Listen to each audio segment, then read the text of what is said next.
All right. Good morning, ladies and gentlemen, and welcome to the Week in Review podcast. Another week in the books.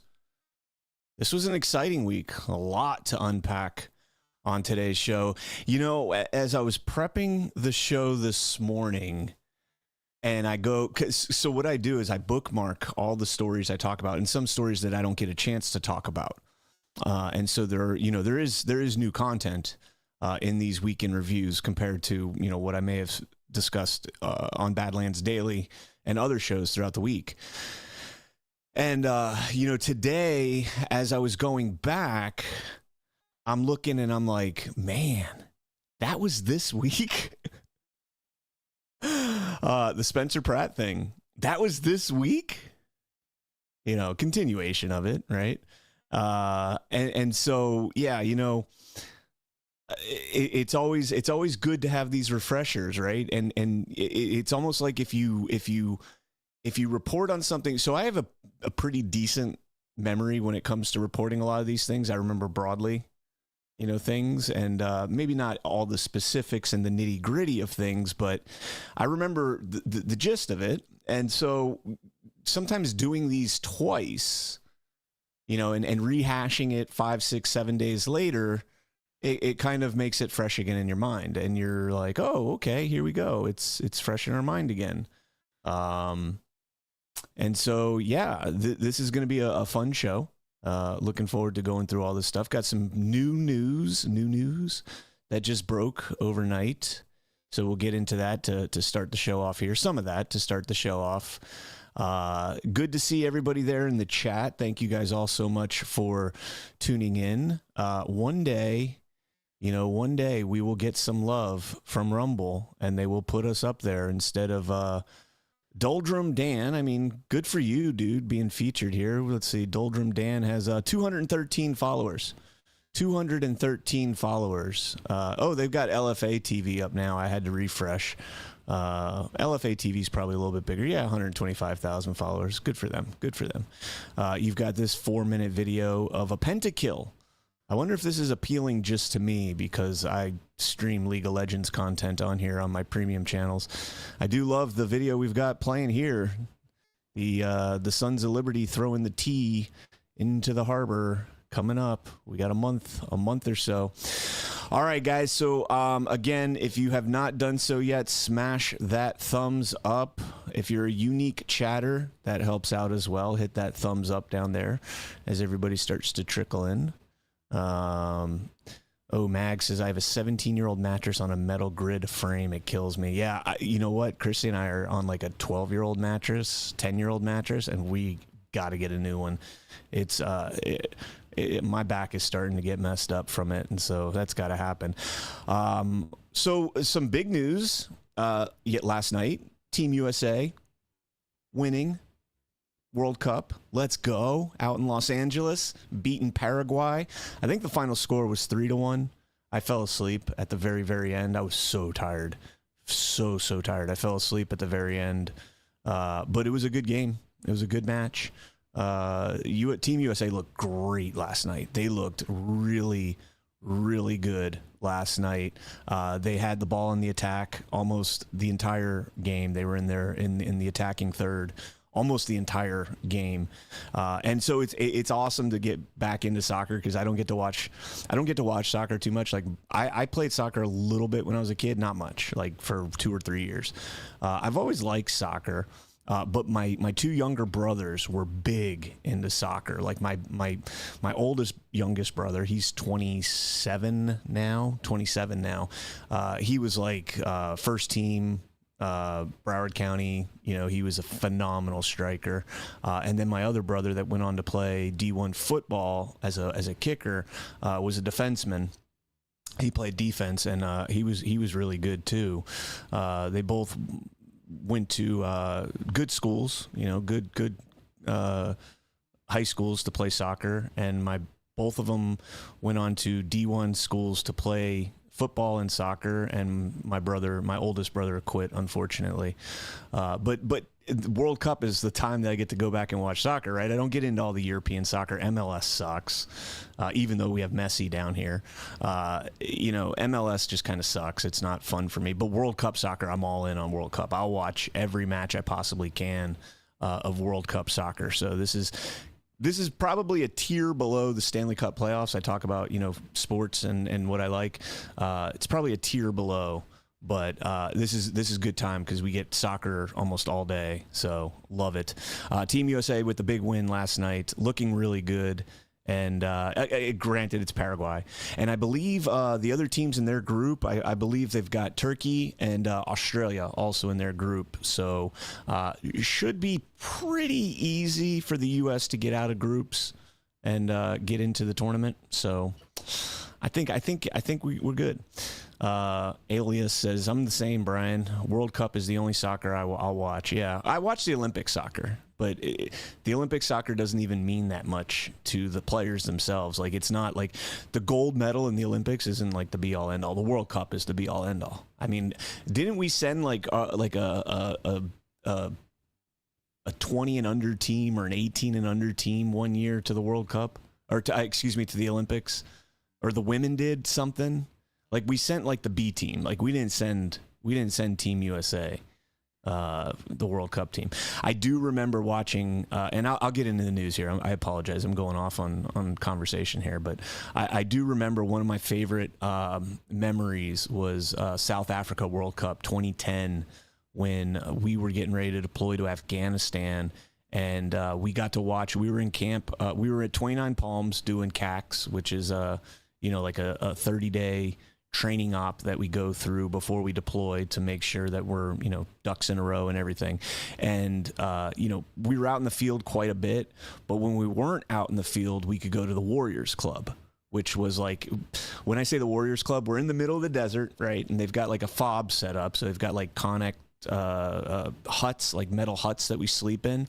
And then they had like this kind of like built up bar, basically. Like, you could go in there, they serve beer. We weren't allowed to drink beer while we were training. We did at the Warriors night at the end of the training, but they serve beer, but they serve hamburgers and hot dogs and some other food like that. And so all the Marines would get together at night, and we'd go into the Warriors Club, and they'd have TVs with sports and news and soccer, and the World Cup was going on. And so we were going there and like watching like all the World Cup stuff, and it was a lot of fun, a lot of hanging out with my guys, and we all got into soccer. We were all playing FIFA in the barracks and stuff, and me and a couple guys were like the top dogs at FIFA on Xbox, and so everybody always wanted to play us, and we wanted to play each other, and it was a lot of fun, man. We had a lot of good times doing that stuff. But you guys all remember the Team America chant? I think it was 2014. I think it was the 2014 World Cup where they were like, I believe that. I believe that we will win. I believe that we will win. I'm running around the house last night chanting that, and Christy's like, oh, God, we got to hear that again. Yeah, good times, good times. Okay, so I promise, let's get into the news. Here we go. President Trump truthed this out last night.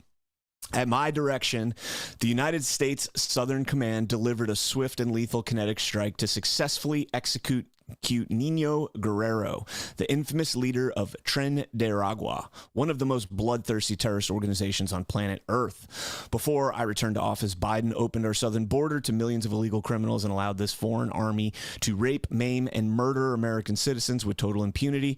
During my campaign, I pledged to expel these monsters from our country and bring justice to the family of those slaughtered, including, and it lists them, 12-year-old Jocelyn Nunn Gary, 22-year-old Laken Riley, and countless other beautiful souls. With this action, the U.S. military has brought retribution for them, their families, and their loved ones. Early in my administration, I delivered on my promise to designate Tren de Aragua as a foreign terrorist organization, deport thousands of evil criminals, and wage war against the cartels who have long been waging war against our citizens, while weak leaders left America helpless and defensive. This, I think, meant defenseless, maybe defensive.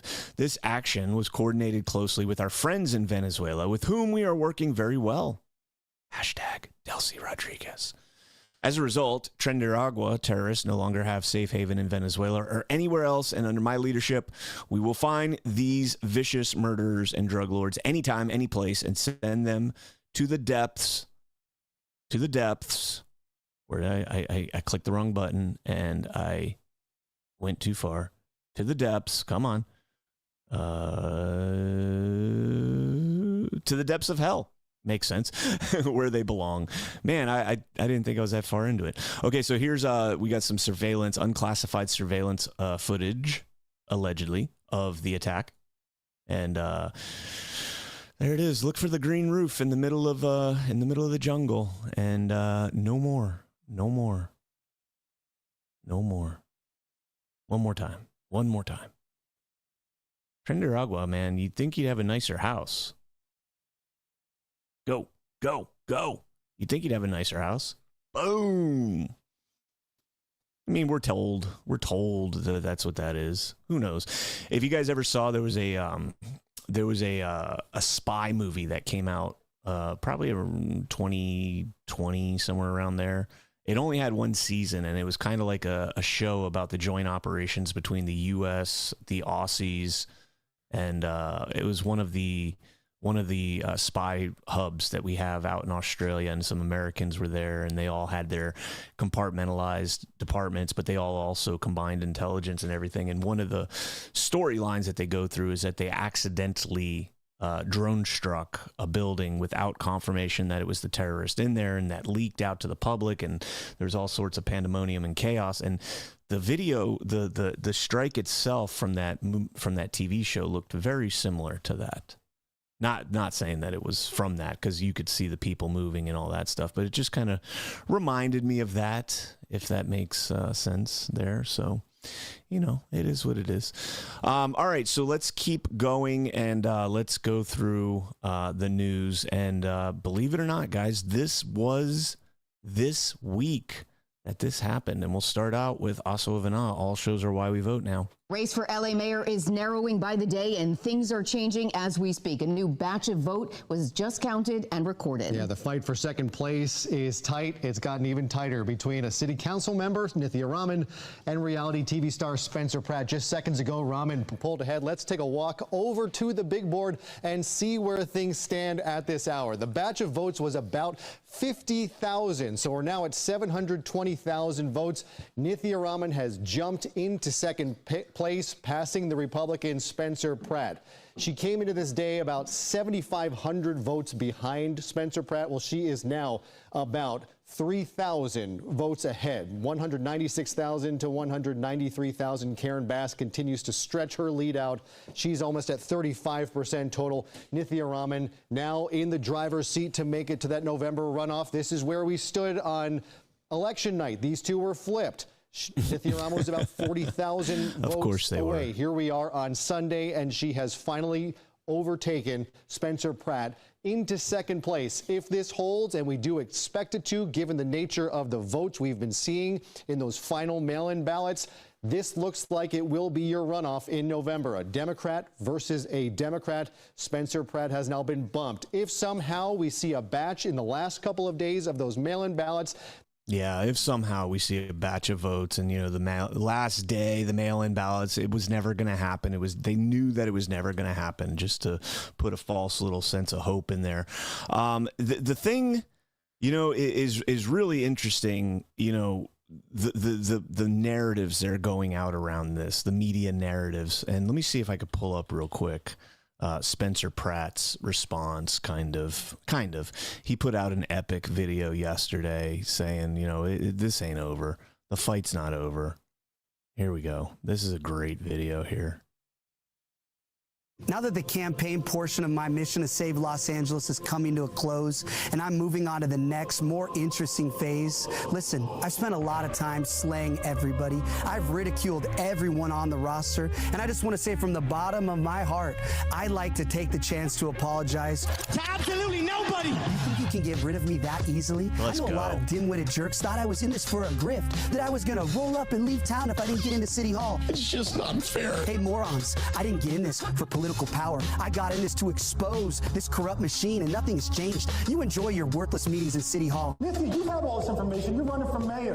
Show what you're really about, or get the fuck out of the race. I'm going to be lighting you up every single day, and now I don't have to worry about offending CNN viewers. I don't have a campaign laws hamstringing me now. It's war. It's 0 hour for Los Angeles. Angelinos are now stuck with 2 morons responsible for all their problems, and they have to choose between Dumb and Dumber. That's not a choice. That's the machine protecting the machine. And now every problem that plagues Los Angeles because of these 2 corrupt communists is going to accelerate, and the city will tumble headlong into the abyss. You have no idea how many major developers, hoteliers, business owners, entrepreneurs have been texting me saying they're packing up and leaving town. More of your favorite restaurants will be shuttering. That means less tax revenue. That means the city has to cut services, more potholes, less firefighters, less police patrols, more criminals, more drug addicts terrorizing your communities. And we haven't ended it. You have no idea how bad things are about to get for this city. Look at this place already.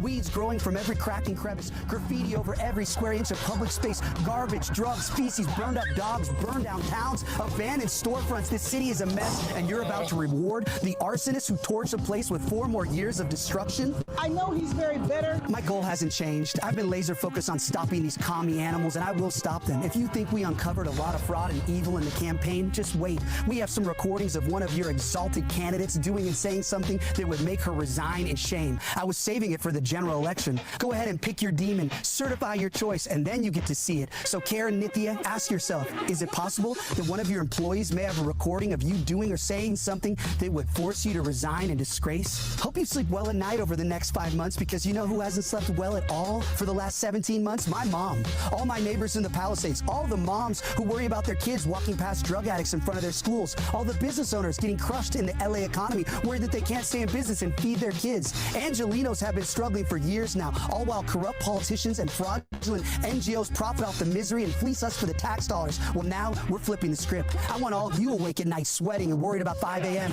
when the FBI blazers bust in the door, breaking open your office, because I assure you, they're coming. You think your election was going to stop me? If you want to stop me, you're gonna have to fucking kill me!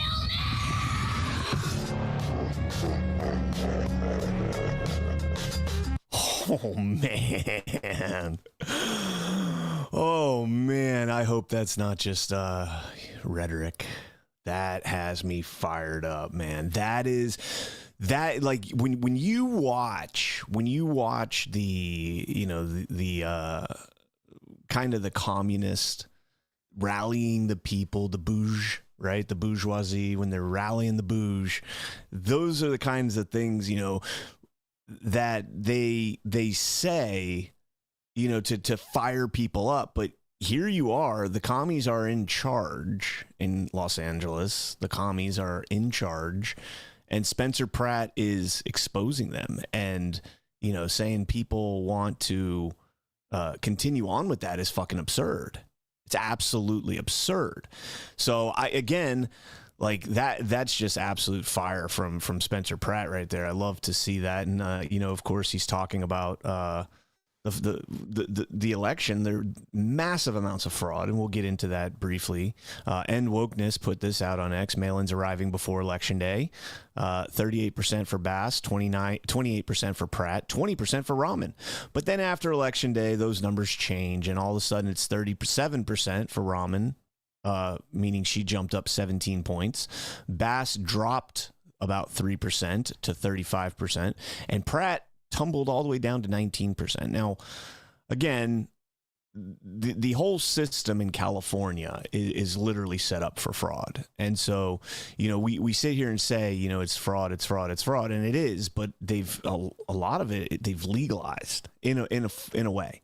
They've legalized, and we'll get into that a little bit here, because you know, Jay Clayton, who's just tapped for ODNI, was talking about it just earlier this week. So President Trump also was talking about it this week, and here's a clip from him talking about it. Favor of men participating in women's sports is ridiculous. They voted for the transgender mutilization of your child. They voted for all these things. They voted for open borders. So bad. One of the worst things that's ever happened in this country. Hardest thing to cure, because we had 25,000 people. Remember this, when countries, because countries sent those people up, when countries put people into a cartel, through the cartels, they put them into a whole group of 10, 15, 20,000 people that come in. They're not giving you their best people. They're giving you people that they don't want. And they're sending them into and the Democrats voted in favor of that. It's really a shame. And it's so bad for the country. You'd almost think they hate the country. Yep. Because they're not stupid people. You can't cheat like they did. And look at the election in California as an example. After a week, they determined that a kid who's leading and had all the mojo, all of a sudden he doesn't make the runoff. And then I hit them hard on that, but I started talking about Steve Hilton, who's a fantastic guy. And I saw them say it was going to be 2 weeks before they knew. And I started hitting them. It's going to happen to Steve Hilton, too. You got to watch. And they approved Steve Hilton very quickly. They didn't want to. There was too much heat on him. Yeah, I don't know. I don't know that I buy into that all the way. I don't think Steve Hilton is nearly the threat that Spencer Pratt posed. Steve Hilton saying great things. Don't get me wrong. He's saying great things. But Steve Hilton doesn't have the same visceral, right? He doesn't have the same animosity, like disdain for these people that Spencer Pratt has. Spencer Pratt has been a victim of this through the Palisades fire. He's living in the city and seeing this. And I'm not taking anything away from Steve Hilton, but Pratt was the biggest threat. And again, when you're going on a mission to expose the corruption, and Los Angeles is the hub of corruption in California, which is arguably the hub of corruption in the United States, you are going after the nucleus of that system. Okay. And, we've seen a lot of the reporting that's going out there. Oh, well, if they were going to steal the election, they wouldn't have stole the election for Bass and Rahman, because they don't want to run against they don't want two Democrats running against each other. It's going to cost them a shitload of money. No, it's not. It's not even going to be close. Bass is going to win this election hands down. Hands down, Bass is going to win this election. It's not going to be Rahman, first and foremost. Unless, again, things can change. Pratt says he has, this recording. Well, he says he was saving it for the general election. It's always been known the general election was going to be against Karen Bass. That's who he attacked. I mean, maybe Pratt thought that attacking Bass would elevate him and Rahman, and then Rahman would be, and maybe the recording is against Rahman. Who knows? But I think it's against Karen Bass. If there is such a recording, and he's only alluding to it, so could be a veiled threat, could be a credible threat. Who knows? But I think it's aimed at Bass. So there's a possibility that Bass this does so much political damage to her that Rahman does actually win. Either way, it doesn't matter to them. The real thing they did not want was Spencer Pratt having 5 more months of these viral videos exposing what was actually taking place in Los Angeles to the rest of the world, while inflaming and enraging the people, the Los Angelinos, into to see what's actually going on there. They know this, but bringing people together and making them believe that it's okay to rally behind somebody outside of the Democrat machine. And Pratt's epic AI video. I think Chris Paul shared it with me a few weeks ago, where, all the guys are at the barbecue and they're like, I don't think we should have all these illegals in here, but I'm not MAGA. And then he's like, maybe the homeless people living on the streets, maybe we should be getting them off of our streets and not allowing them to do drugs out in the open, but I'm not MAGA. You guys remember that video? That was epic. Because that is the brainwashing that has taken place amongst some of these blue districts, right? That aren't really blue; they're just brainwashed into thinking that everybody else is, and so they go along to get along. It's crazy, but the battle's not ending. Bill Asaley, the United States attorney out there, says California is blocking a federal audit of the voter rolls, and then goes on to expose how how the system is actually rigged out there. California allows first-time voters to register using forms of ID that most Americans would find surprising, including gym membership cards. Does a gym membership card show you anything other than you pay a gym a particular amount of money and they bought a system, they bought a machine that can put your ID on a little piece of plastic and say that this person is allowed into my building? That is somehow allowing you to vote. Employer ID card, credit or debit card, which doesn't even have a photo on it. Prescription drug label. Last time I checked, you don't need to be a citizen to get a prescription drug in the United States to get a prescription. An insurance card. Also, California provides free health care coverage to undocumented immigrants, meaning they are in the system. So, again, just exposing the fraud in California is one of the best parts of it. Here's a video here of a homeless person in Skid Row, in Skid Row. This is building on to what James O'Keefe uncovered about the petitions. And one of the things when this was uncovered, you know, Ash and I covered it. I covered it on Daily, covered it on Why We Vote. And, you know, one of the questions we had was, well, yeah, this is happening to get signatures for petitions. They're also registering people to vote this method.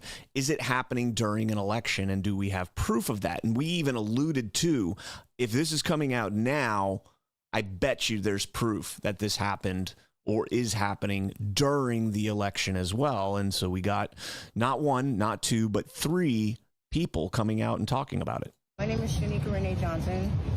I'm from Los Angeles, California. 39 years old. You live in Skid Row? I live in Skid Row. And then would they come down here and try and pay you to vote? Yes. On a ballot? Yes. How much they pay you? $5. And they said, here, come and vote for these candidates? Yes, sir. They told you who to vote for? Yes. Wow. So they told you to vote for Karen Bass or Nithya Raman? Karen Bass. Did you vote for Karen Bass? Yeah. For $5? And they're doing this for a lot of people? Yes. How often do they come down here? Probably like 3 times a week. 3 times a week? To get the ballots? Yep. Wow, to vote for Karen Bass? Karen Bass or whoever else. Nithya? Yeah. Crazy. Yeah. How long have you been down here for? I've been down here 4 years. 4 years? Yeah. So you've been seeing this happen all the time? Oh, yeah. It's like a whole business, huh? Most definitely. Yeah, would you call it fraud? Yeah. Yeah? I would. And call it fraud behavior? Fraudulent behavior, yeah. Taking advantage of the homeless community? Yeah. Yeah? To get votes? That sounds bad. No. But you know, at the time I didn't know that was what was going on. I was just trying to make $5, you know? Yeah. At the time, I didn't know what was going on. I was just trying to make $5. Manipulating, taking advantage of a homeless, a vulnerable population, homeless population, you know, that would make it $10, and there's a lot worse that they'll do than filling out a ballot. You know, filling out a ballot, and I'm being totally serious here. You know, I know it's kind of it's shocking and horrifying, but filling out a ballot is the easiest of all the things that they would probably do for $5. Here's another case. Did you vote? Yeah. Oh, you did for Karen Bass? Yeah. Karen Bass. Right. That's her last name, Bass? Karen Bass, yeah. Or Nithya Raman? Karen. Karen? They told you to vote for Karen? Yeah. They had to sign a little thing. And how much they pay you? It was like $2. $2? Oh, to sign off on a thing to vote for her? Yeah. So they do this for everybody out here? Yeah, they come out here all the time. Oh, just get everybody to vote out here, huh? $2. So $5, $2. That woman's selling herself short. Another case right here. Now, what's your name? What's your first and last name? My name is Kevin Shepard. Kevin Shepard. How long you been out here for? About 5 years. 5 years. Damn. So they come out here and they're like, "Yo, we'll give you $2 to vote." Yeah. Any type of petition they want to sign, they can get some money for it. Yeah, but that was from Karen Bass. Oh, so $2 to vote for Karen Bass on a mail-in ballot. Yeah. And then you send it in. They took it in the box. Oh, then you drop it in the box. Yeah. Damn. So then they do this for a lot of people out here. Yeah, anybody's going to get, you know, a little come up, man. You know. Yeah. There's another one. I mean, and these people are saying their names. These people are acknowledging that they actually voted. You know, the first woman there, I thought her name was Karen Bassett. Didn't even know who she was voting for, but knows that she voted. I mean, so think of it this way, right? Karen Bass needed, I think what's the margin? Let me see what the final. Current election results, LA mayor, and let's just see what the margins are here. 1 week ago. So currently, Rahman holds a lead over 29,000 votes against Pratt. Okay. Bass secured the top spot with 291,000 votes. Okay. 291,000 votes. Let me share my screen as we do this, kind of just showing you how this system works. So 291,000 votes. Let's just say we've heard $3 and $5. Let's say half of those votes. Let's say a quarter of those votes. A quarter. So 220,000 times 0.25 is about 55,000 votes. 55,000 votes times, let's say it's the high end, $5 a vote. It's $275,000. $275,000. Let me see. Let me just look this up. How much has Los Angeles given in homeless NGO grants?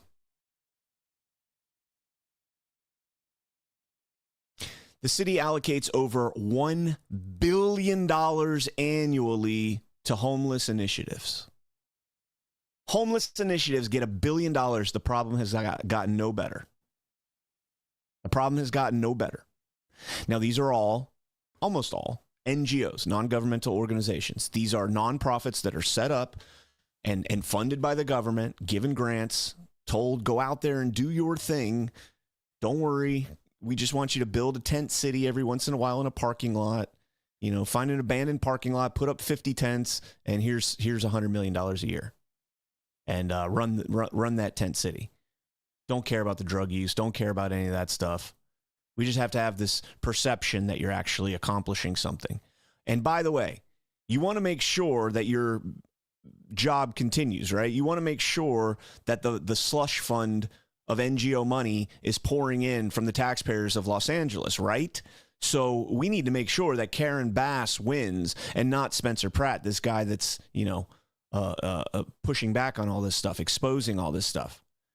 And oh, by the way, I'm just throwing this out there. You got a month to vote. Every single person that's registered to vote in Los Angeles receives a mail-in ballot, including those registered at homeless shelters, all these other places. They're getting thousands of ballots dropped off by the U.S. Postal Service. You're getting ballots that are undeliverable that are being intercepted by the U.S. Postal Service and by these NGOs. You have these NGOs exposed by James O'Keefe in the petition signing to get the signatures for these petitions, doing the same exact thing, setting up tables on the side of the street. That's how brazen they are. They do it out in the open. Same thing here. So what is $275,000? How about $2.75 million is still a drop in the bucket when you're talking about $1 billion in homeless funding. $1 billion in homeless funding. So the thing that's being exposed right now in California is automatic voter registration. Has to end. Has to end. You cannot have automatic voter registration. Universal mail-in balloting has to end. You cannot send a ballot to every single person, period. Voter ID, in order not just to vote, to register to vote. And it needs to be a government-issued ID. Now, I don't have much faith in the government, but that is one thing that is kind of the accepted norm, is that the government can determine who is and is not a resident, not a citizen, Okay. And this also goes on. Florida tried to sue California this month. I think it was this month. It might have been late last month. Florida tried to sue California because California is issuing CDLs to illegals, and they sued them in the Supreme Court. Supreme Court denied it, which I think is disgusting. I think it's disgusting. Supreme Court said, no, we're not going to hear this case. Florida's saying that California is harming Florida by issuing driver's licenses to illegal immigrants, and those illegal immigrants can then drive truck and other vehicles in Florida. And so Florida also, California also gives out driver's licenses to non-citizens, like driver's license, not CDL, but just normal everyday driver's licenses. And like I'm telling you, I know people that go to California, get a driver's license, and then come back to the United States, or come back to Florida. Well, the United States, because California's not. They come back to Florida, and then they can drive. And so Florida bringing this lawsuit and SCOTUS denying it is bonkers, first and foremost.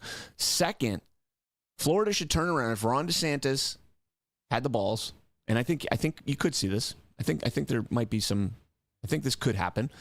Ron DeSantis should turn around and say, you know what? Fine. If the Supreme Court doesn't want to hear our case that California issuing commercial driver's licenses to illegal immigrants is endangering the citizens of my state, then I am going to no longer acknowledge California driver's licenses. Period. Any of them. Go to war. Go to war. But this is the whole problem, guys. This is the problem. They have created a system in California that allows this to happen. I want to play this clip here. I'm going out of rotation a little bit here. This is Jillian Michaels, who is, I guess she was on like The Biggest Loser or something. Kind of interesting that she's got the reality TV background of Spencer Pratt here.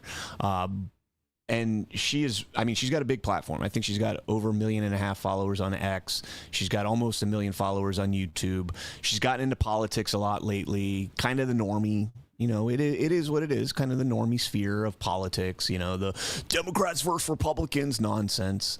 But here is a great, I love to hear this from people. A lot of people will see something like this and they'll be like, oh, where have you been for the last 6 years? Guys, I welcome them with open arms. If you are just now waking up to election fraud in this country, come to me. Let me give you a hug. Jillian Michaels, come on. Invite me on your show. Let's talk about the real election fraud, because you're almost there. You're almost there. Watch this clip. I got to be honest. It seems to me that he's the only one standing between us and the complete loss of free and fair elections. You know, I used to think that Trump was insane for suggesting that the 2020 election was stolen, and now I'm actually not so sure. Because these animals in California are not just changing election law, they're changing what elections actually are. And California is not the end of this story, it's the blueprint. And here's the thing. Everything we just walked through, that's the surface. That's the part that's documented, that's litigated, that's on the record and already legal. So no matter how nefarious or corrupt it may be, they made it legal. Yep. But here's what they didn't count on. They didn't count on us. They didn't count on this. The fact that 30 million Californians now have a roadmap. Not a rumor, not a conspiracy theory, but a documented, sourced, time-stamped account of exactly how this is done and exactly who did it. And you can't unknow this. And they can't unbuild what they built in the dark now that it's standing in the light. And the fight for California is the fight for the country, guys. And it starts with conversations like this one. I got to be honest. Again, I am not is she late to the party? Is she late to the program? Yeah, you're late. 6 years late. Election night 2020 should have been that wake-up call. whether you like Trump or not, and she actually, based on her YouTube, and I haven't watched any of her programs, but based on her YouTube, she is favorable to America First policies. I don't know specifically about Trump. I don't want to put any words in her mouth or anything like that. But if November 3rd, 2020, the shutdown's in the middle of the night, and you were California, so you were watching it at 11 o'clock. I was watching it at 2 o'clock in the morning in Florida, fell asleep on the couch waiting for Pennsylvania to reopen their tabulation, because I'd never seen that before in my life. 5 years ago, I was, 30, 37, 30, 38? I'd never, 36, 37. I'd never seen that before in my life. Granted, young, right? 18 years of voting at that point. Probably only my third or fourth presidential election that I'd voted in. But I'd never seen that before. And I can remember watching election night. Every night, it was like a drinking game with our boys. We'd all get together and we'd be watching blue state, drink. Red state, drink.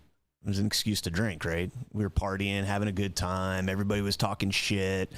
Normie politics, bomb the Middle East, kill them all. Yeah, man, that was so smooth brain normieism. Me and Alpha talked about that on Sit Rep on Thursday night. What our old self would think of where we're at right now. And I'm proud of where I'm at. But anyways, yeah, if that didn't wake you up and now this is your wake-up call, so be it. So be it. I am not going to disparage you. I'm not going to belittle you. I'm not going to, beat my chest over it. But become an ally now. Become an ally, Jillian Michaels. I don't know if you'll see this. Probably not. There's only 450 people watching right now. Become an ally. Have me on your show. I'll bring on some of the experts that I've been working with for 5-6 years. I'll bring on the source documents.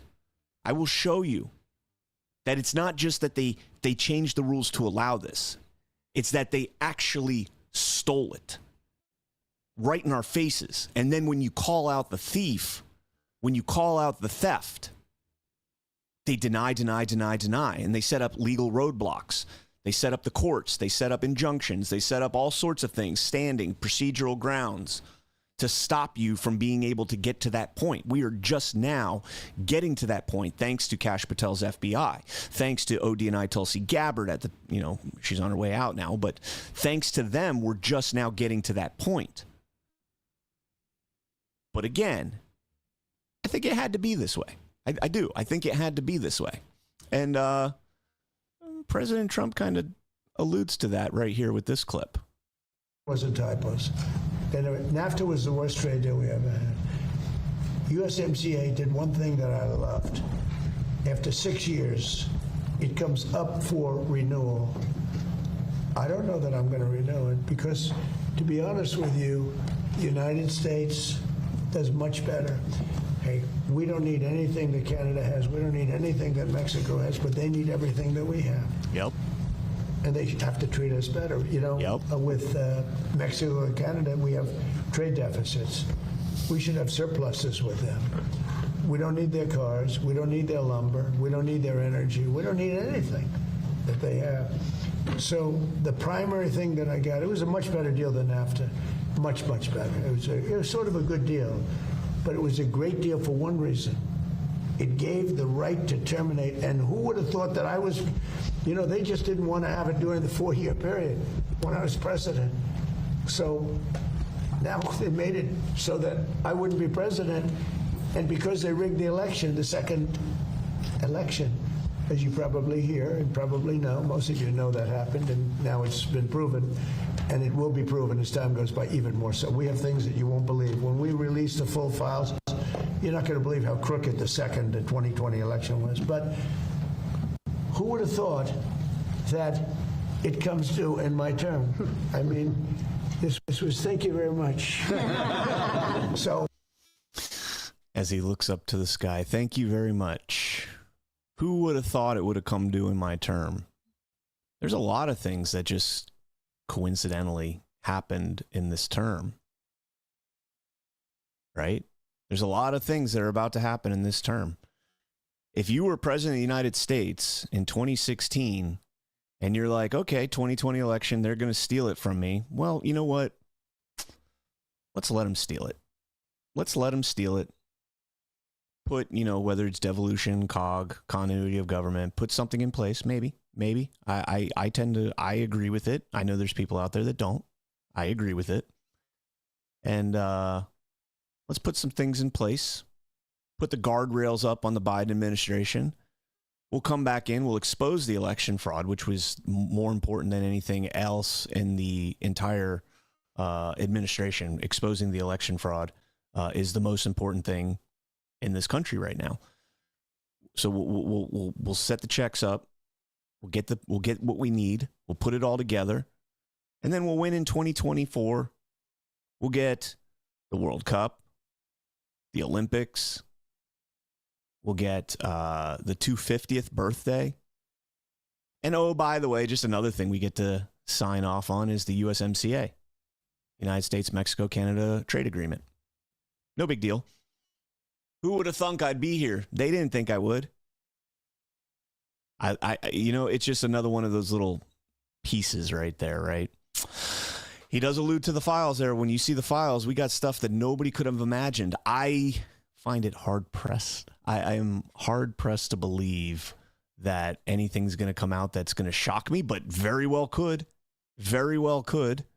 President Trump has been hammering on that this week. Here he was on Meet the Press, where he walked off after talking about the J6ers and the weaponization fund and the government being used to go against people. And Welker comes back. They pleaded guilty. Yeah, they pleaded guilty because they were in a court. And this is what Trump says. I'm going to play this whole clip, guys. I'm going to play this whole clip because this was just absolute fire from President Trump here. This was one of the best segments I've heard from President Trump. Listen to this. So-called anti-weaponization fund. It was going to compensate people who say the federal government weaponized the legal system against them. It's been blocked by the courts, met with opposition from Republicans and Democrats in Congress and Democrats. Excuse me, mostly Democrats. Mostly some Democrats and some Republicans. Some. Very few Republicans. Just to be very clear, are you backing off the fund completely, as your acting Attorney General Todd Blanche has said, or are you looking for another avenue to revive the fund? Let me explain what the fund is. People have been hurt so badly by radical left lunatics that worked for the Biden administration and Sleepy Joe. They're vicious, they're violent, what they did to people. And of course, they went after me more than anybody else. They raided Mar-a-Lago and all the other things. But people have been badly hurt. They've committed suicide. They've lost their jobs. They've lost their families. They've lost their wives. They've lost everything. They've lost everything over a fake weaponization of government. Now, so let me are you just tell looking for a way to revive it? Well, look. Interesting there. A fake, and then long pause. He was ready to go to fake election, but he wasn't done yet. He wasn't done yet. He was ready to go to fake election, and I think he knew that when he went to the fake election, that was where it was going to end. And he wasn't done yet. If it was up to me, I'd pay them for a fake weaponization of government. Now, so let are me you just tell looking you, for a way to revive it? Well, look, if it was up to me, I'd pay them the kind of money that they deserve. People have been destroyed. Yep. Lives have been destroyed. Yep. Many suicides. Think of it. People have committed suicide because a bunch of thugs went after them. So, me, personally, I think the weaponization fund is a great idea. And so do many other Republicans. You have to get it approved. If they get it approved, that's great.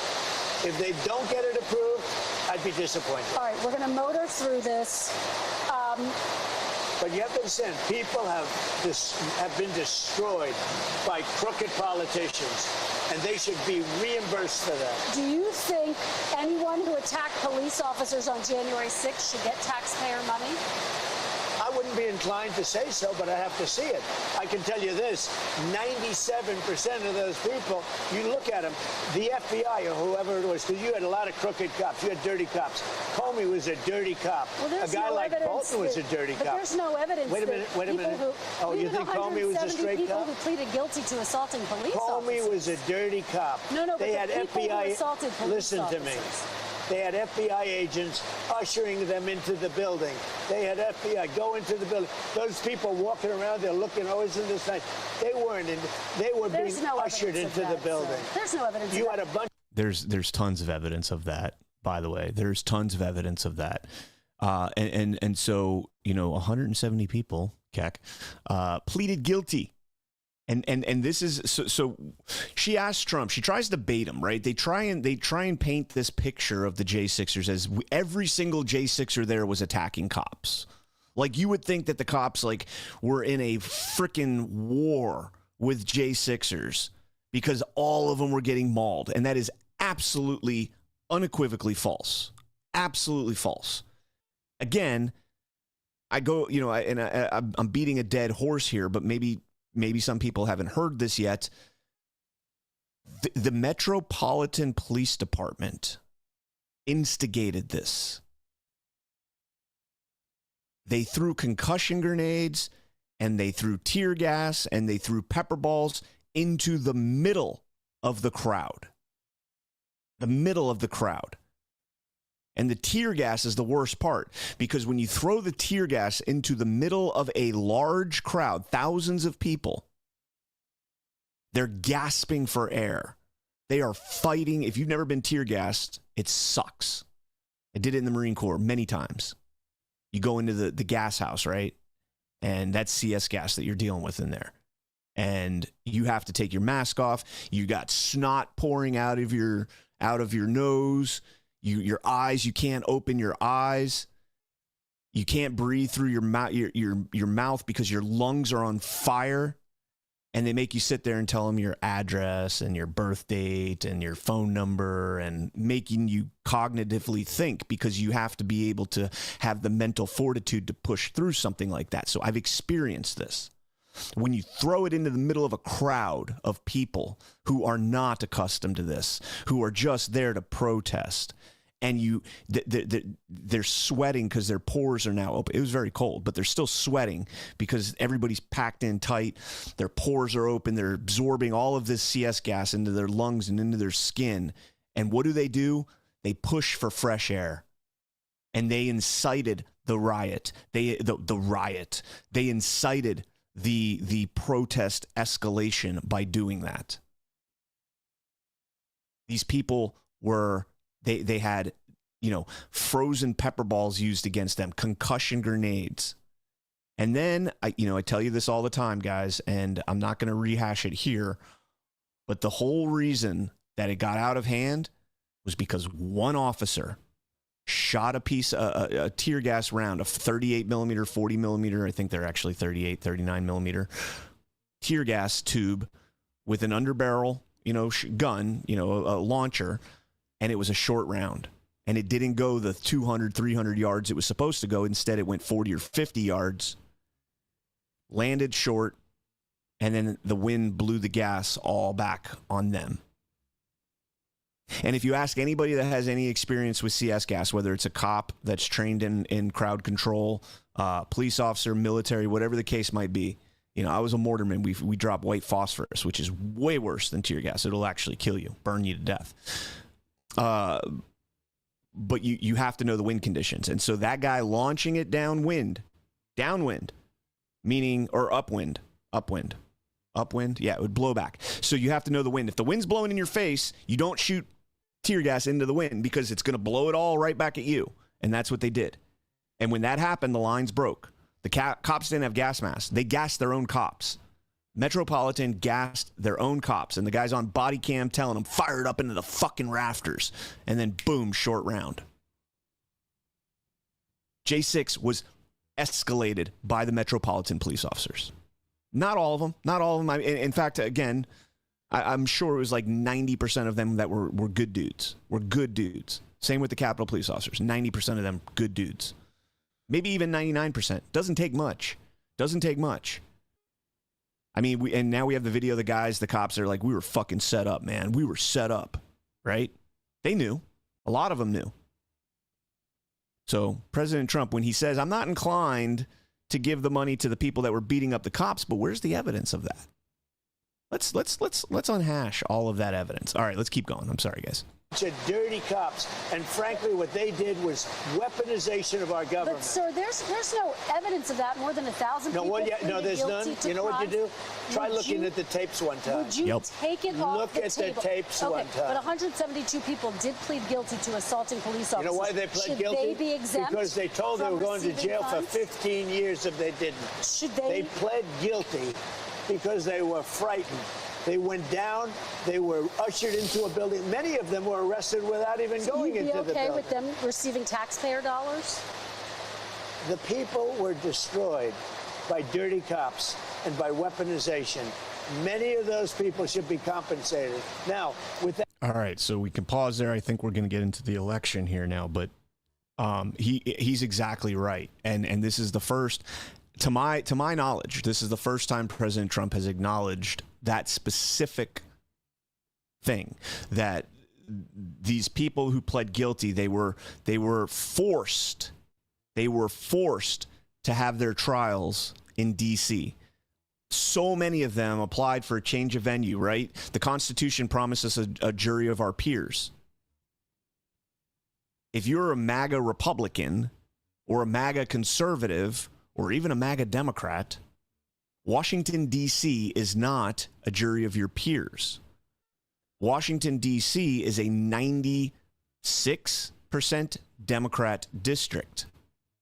It is a district that is pretty much owned by the federal government and the federal bureaucracy. And these people knew damn well that they were not going to get a fair trial. How many of these people had exculpatory evidence, Brady violations, evidence that was withheld from them? They weren't given access to all of the files of the footage. They weren't given access to communications of Congress. They weren't given access to the communications of the U.S. Capitol Police officers and the Capitol Police Department and Yogananda Pittman. They didn't know that there were failures in intelligence. They didn't know. They were told. They kept the narrative drawn down that President Trump ordered the National Guard or offered the National Guard. He couldn't order them, offered the National Guard. Right? That was something we were told in the press over and over. Trump never ordered the National Guard. He never offered the National Guard. Nancy Pelosi now on footage. Where was that footage for their defense? We have responsibility, whatever his name was. We have responsibility. We should have had the National Guard here. All of this stuff was withheld from J6ers. And so here are your options. You can either pay an attorney $250,000 to $500,000 to defend you in this case over misdemeanors, of which the district is going to throw the book at you. If you don't plead out, they're going to put you in jail for 15 years. You're going to get 5 years for the crime and then the domestic terrorism enhancement. That's going to bring you to 10 to 15 years because you walked in the Capitol. You didn't assault anybody. You didn't break anything. You didn't steal anything. You walked through the Capitol as Capitol Police officers were waving you through. By the way, we're not going to show you the footage of the Capitol Police officers waving you through. We're not going to show that.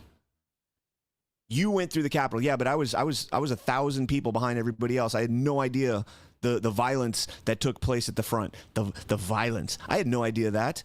I just, when it was my turn to go in, I went in. 15 years of your life, unless you plead out. And if you plead out, we're going to go ahead and just give you a slap on the wrist. You'll get 6 months probation. We're going to give you a felon. You're going to be a felon, so you're not going to be able to own guns or anything like that. But it's only 6 months probation. You're not going to go to jail. Or maybe it's a year in jail. Do you want to spend a year in jail, or do you want to go to jail potentially for 15 years? Right? Conviction rate is incredibly high for the J6ers. Trump knew that. This is the first time I've heard Trump acknowledge that in that way. And I'm not saying he hasn't. I'm not saying he hasn't. But I love it. I loved it. Loved it. And Welker has no fucking clue. She is swinging way, way above her weight class right now. She cannot get into the ring with President Trump. That being said, as I understand it, the weaponization fund was going to set up a group of people. People that could be picked by anybody, fair people, smart people, and they will go on an individual case basis. Okay. Now, I don't know what's going to happen with the weaponization fund.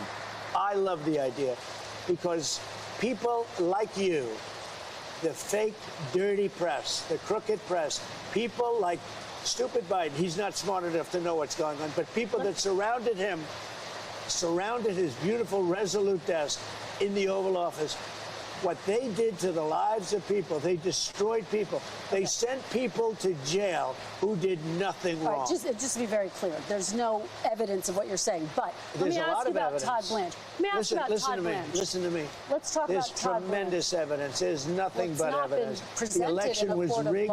It was a dirty election. Mr. And it's President, happening again right now in California. You've never presented evidence. It's happening right now in California. Right now, it's look at what's happening in California. Where's the evidence to that? It's the 4 days. Republicans are doing well in California. No, they're not. They're dropping fast because it's a rigged election. Let me tell you, it's 4 days, and they aren't even close to coming up with it. That's how they count You know why they're doing that? Because that's how they count the votes in California. There's the talking point.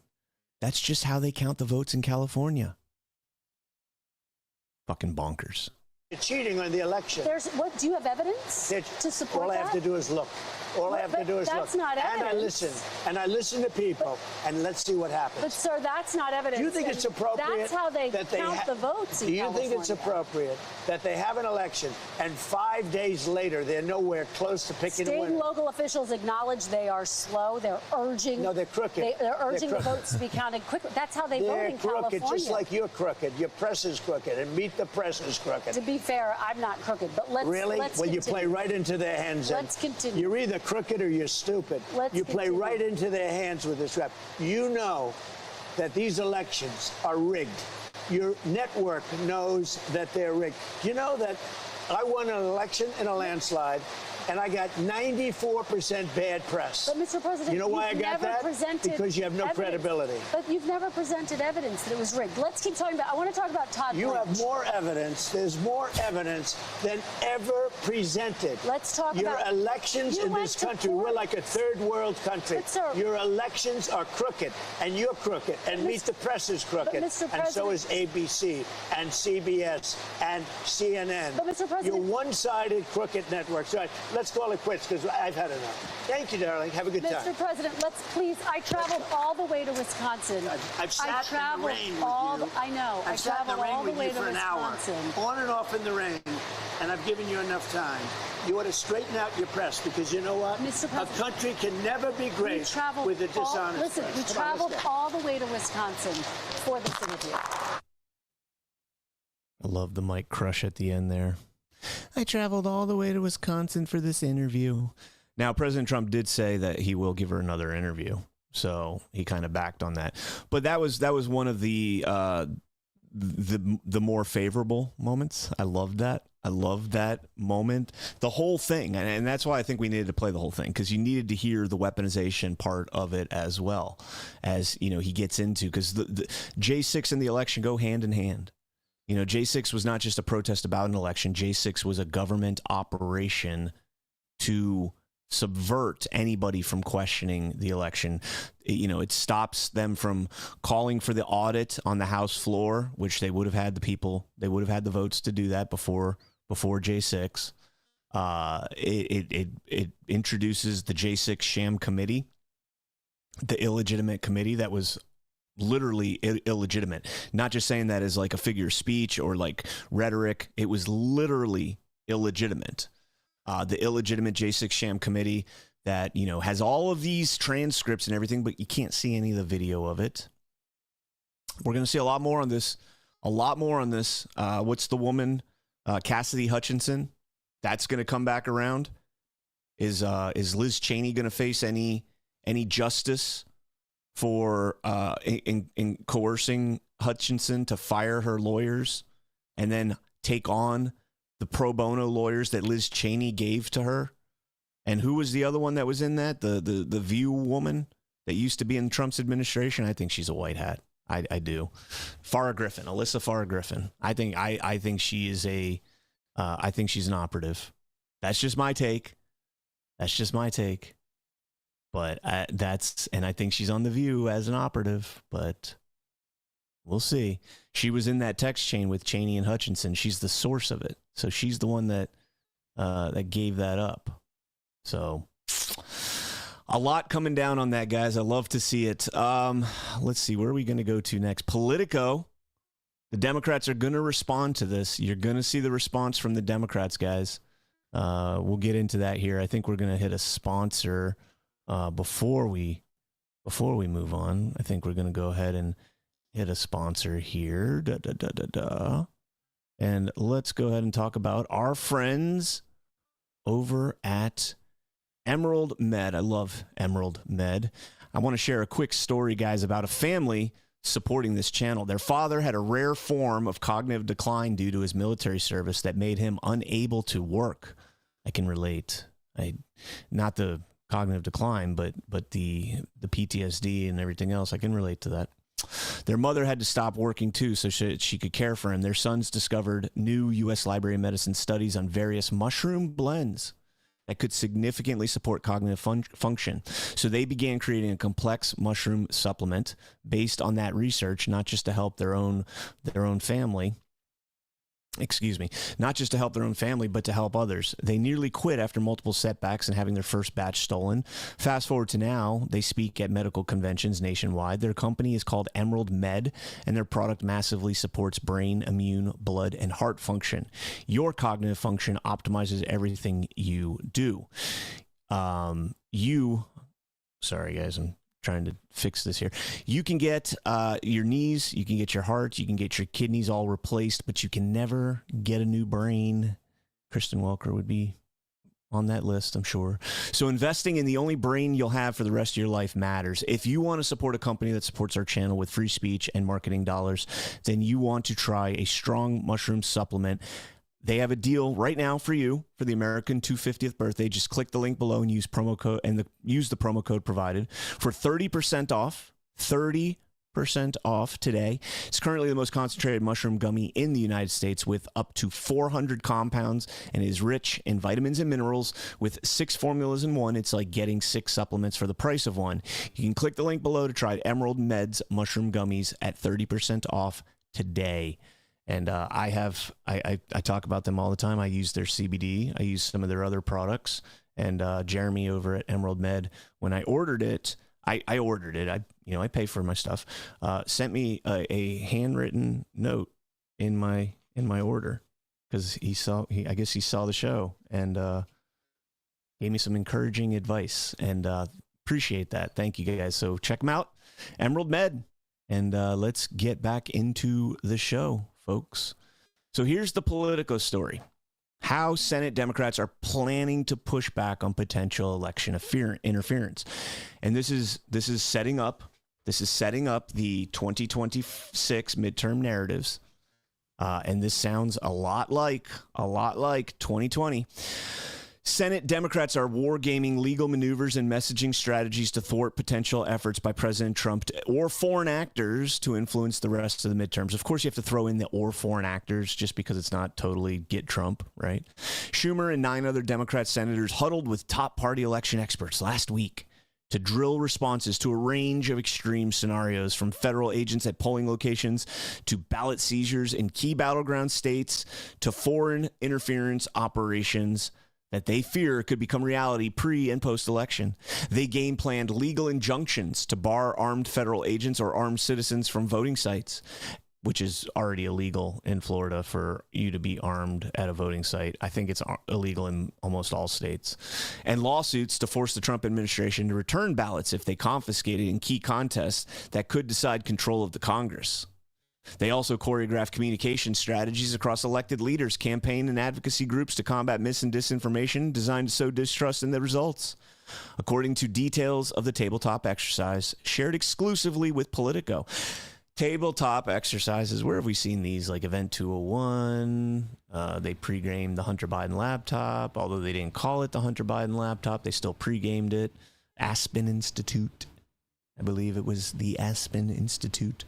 It doesn't say who's doing it here, but Senate Democrat strategy session mirrors preparations by Democrat Attorney Generals, Secretary of State, and governors as the party looks to build a bulwark against possible election interference from Trump.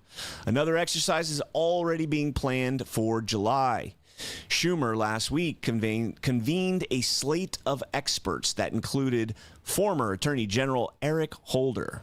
Very interesting that he brings Eric Holder in. Eric Holder is the one that allowed Dominion to rise to existence.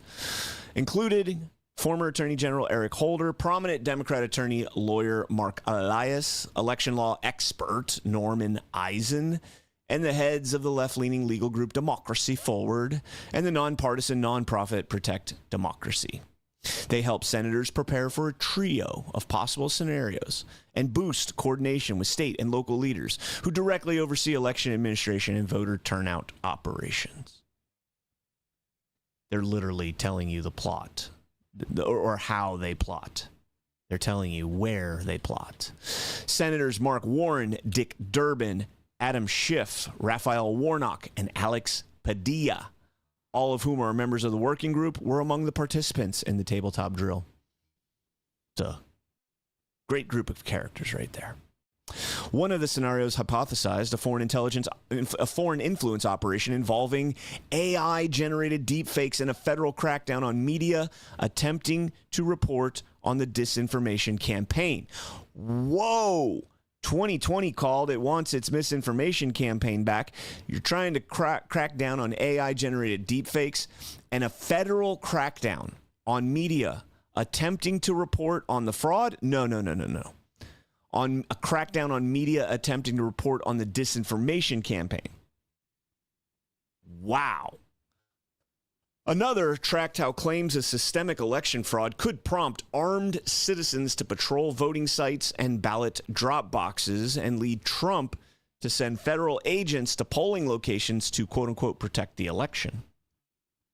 A third played out what would happen if the Department of Justice disrupts certifications in critical races by seizing ballots to investigate, quote, election administration irregularities. I love it when they show their hand. I love it when they show their hand. None of those things are things that we necessarily plan on doing. But they're telling us what they plan on doing. I love it. I love it. Accelerate. Keep it coming. Tabletop exercises with Norm Eisen and Mark Elias. Pageantry of democracy. Mark Elias. Pageantry of democracy. President Trump also put this Truth Social post out. I'm hereby calling on Republicans in Congress to immediately advance and pass the forthcoming $350 billion reconciliation bill, Recon 3.0, which, at the request of our great Department of War, will include the Save America Act as well. No games, no delays, and no weak compromises. Do this ASAP. Interesting to see a reconciliation bill for the military, including the Save America Act, at the request of the Department of War.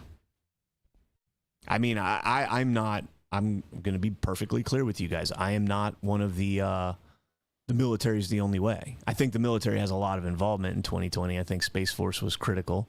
I think that that is, but I don't think the military is the only way. I don't.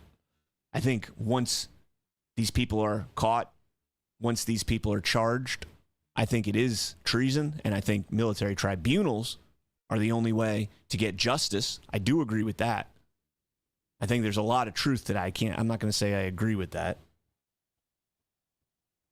I think there's a lot of truth to that the only courts that can be relied upon for this type of sedition against the country would be the military courts, because this is an act of war against the American population.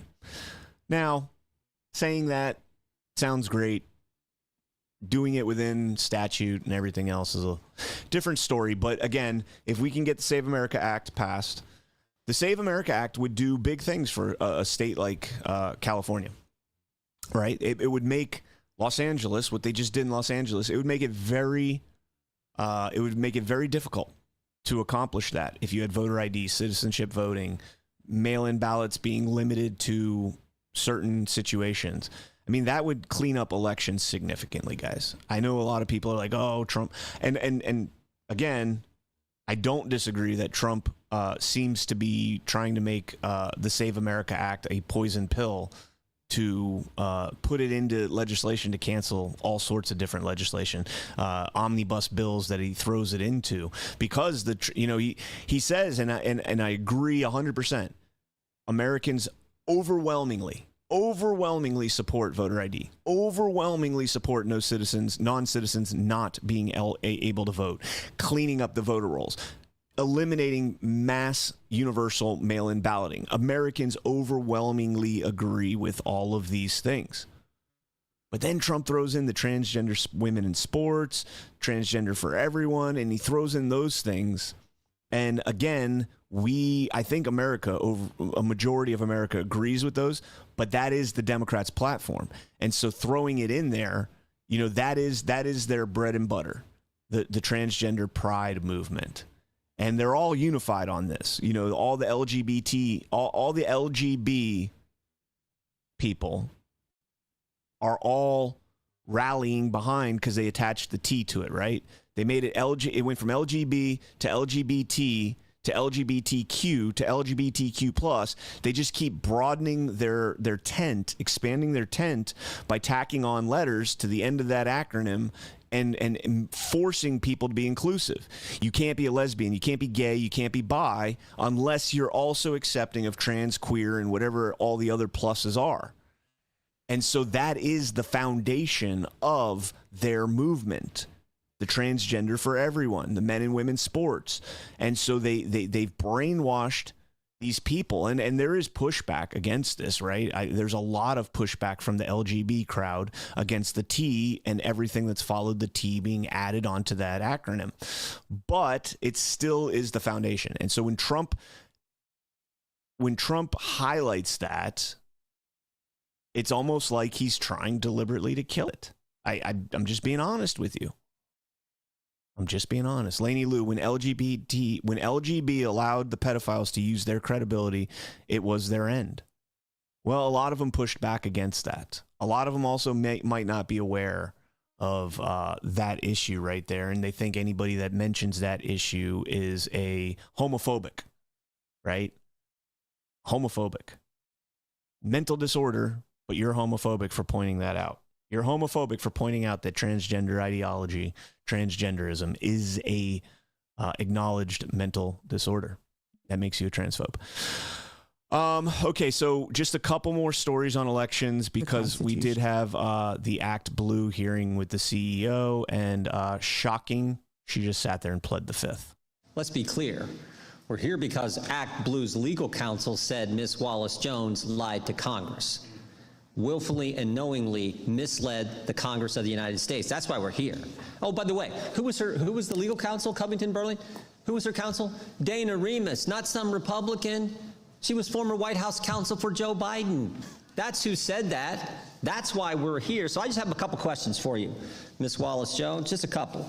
Your board chairman said Act Blue accepted up to 38 million contributions in 2024 that had the signs of foreign origin. How much fraud is too much fraud?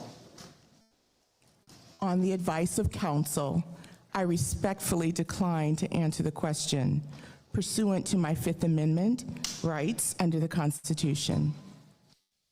And so you just get like an hour, 2 hours, or 4 hours of her doing that to every single question. Now, you get some good questions on the record. And, Jim Jordan, Brian Stile, and many others went about doing the questioning the right way. Right? You source the question, you attribute it to a person, you ask the question, you get it on the record, and then you let her deny it. But at the same time, it's like saying, hey, scientists have discovered that the sky is actually blue, and when you look up at the sky, it's blue. So why do you think the sky is red or purple or pink? Why do you believe that? Under the advice of counsel, well, anybody can go out there and look at the sky as blue. And so it doesn't matter if you answer the question or not. We've got the evidence on record. Now, this is a really dumb example, but you get what I'm saying. By asking the question, sourcing the question, you're not asking the question. You're making a statement in a question form, and you're relying on her to basically say, well, I'm not going to answer that because I could self-incriminate myself. Yeah, exactly. Bama Cat, do you beat your wife? Why do you beat your wife? Yeah, kind of the same thing. Instead of asking, do you beat your wife? Why do you beat your wife? Why does this police report say that they have video footage of you beating your wife? That would be, because you have to have the evidence, right? You have to source it to give it credibility, and that's what they did in that hearing. So she went in there and pled that fifth every single time. Again, that's not anything new. I wrote this article back in April on 4/20 when 5 ActBlue employees pled the fifth on 146 questions during the House Judiciary Committee. Also, we found out that that every member of the legal and compliance team was fired, quit, or on extended leave from the platform in 2025. ActBlue is in a world of trouble. I just hope and pray that it doesn't end with ActBlue.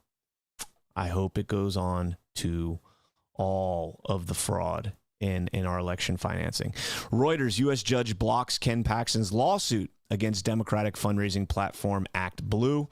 Let me get my highlights back up here. I didn't realize that they disappeared. Watch this. Boom. There they are. A federal judge on Thursday blocked Paxton from continuing to pursue a lawsuit against ActBlue, saying he was retaliating against it for helping raise money for his opponents in the race for the U.S. Senate seat. U.S. District Judge Richard Stearns in Boston issued a preliminary injunction at the behest of ActBlue, arguing that Paxton infringed its free speech rights by suing the organization in April while campaigning against Tallarico. Again, he wasn't campaigning against Tallarico in April. He was campaigning against John Cornyn. Paxton had a, quote, well-known history of filing retaliatory lawsuits. Well, I mean, the guys, they tried to impeach him over kitchen cabinets. So, yeah, I would be pretty bitter over that as well.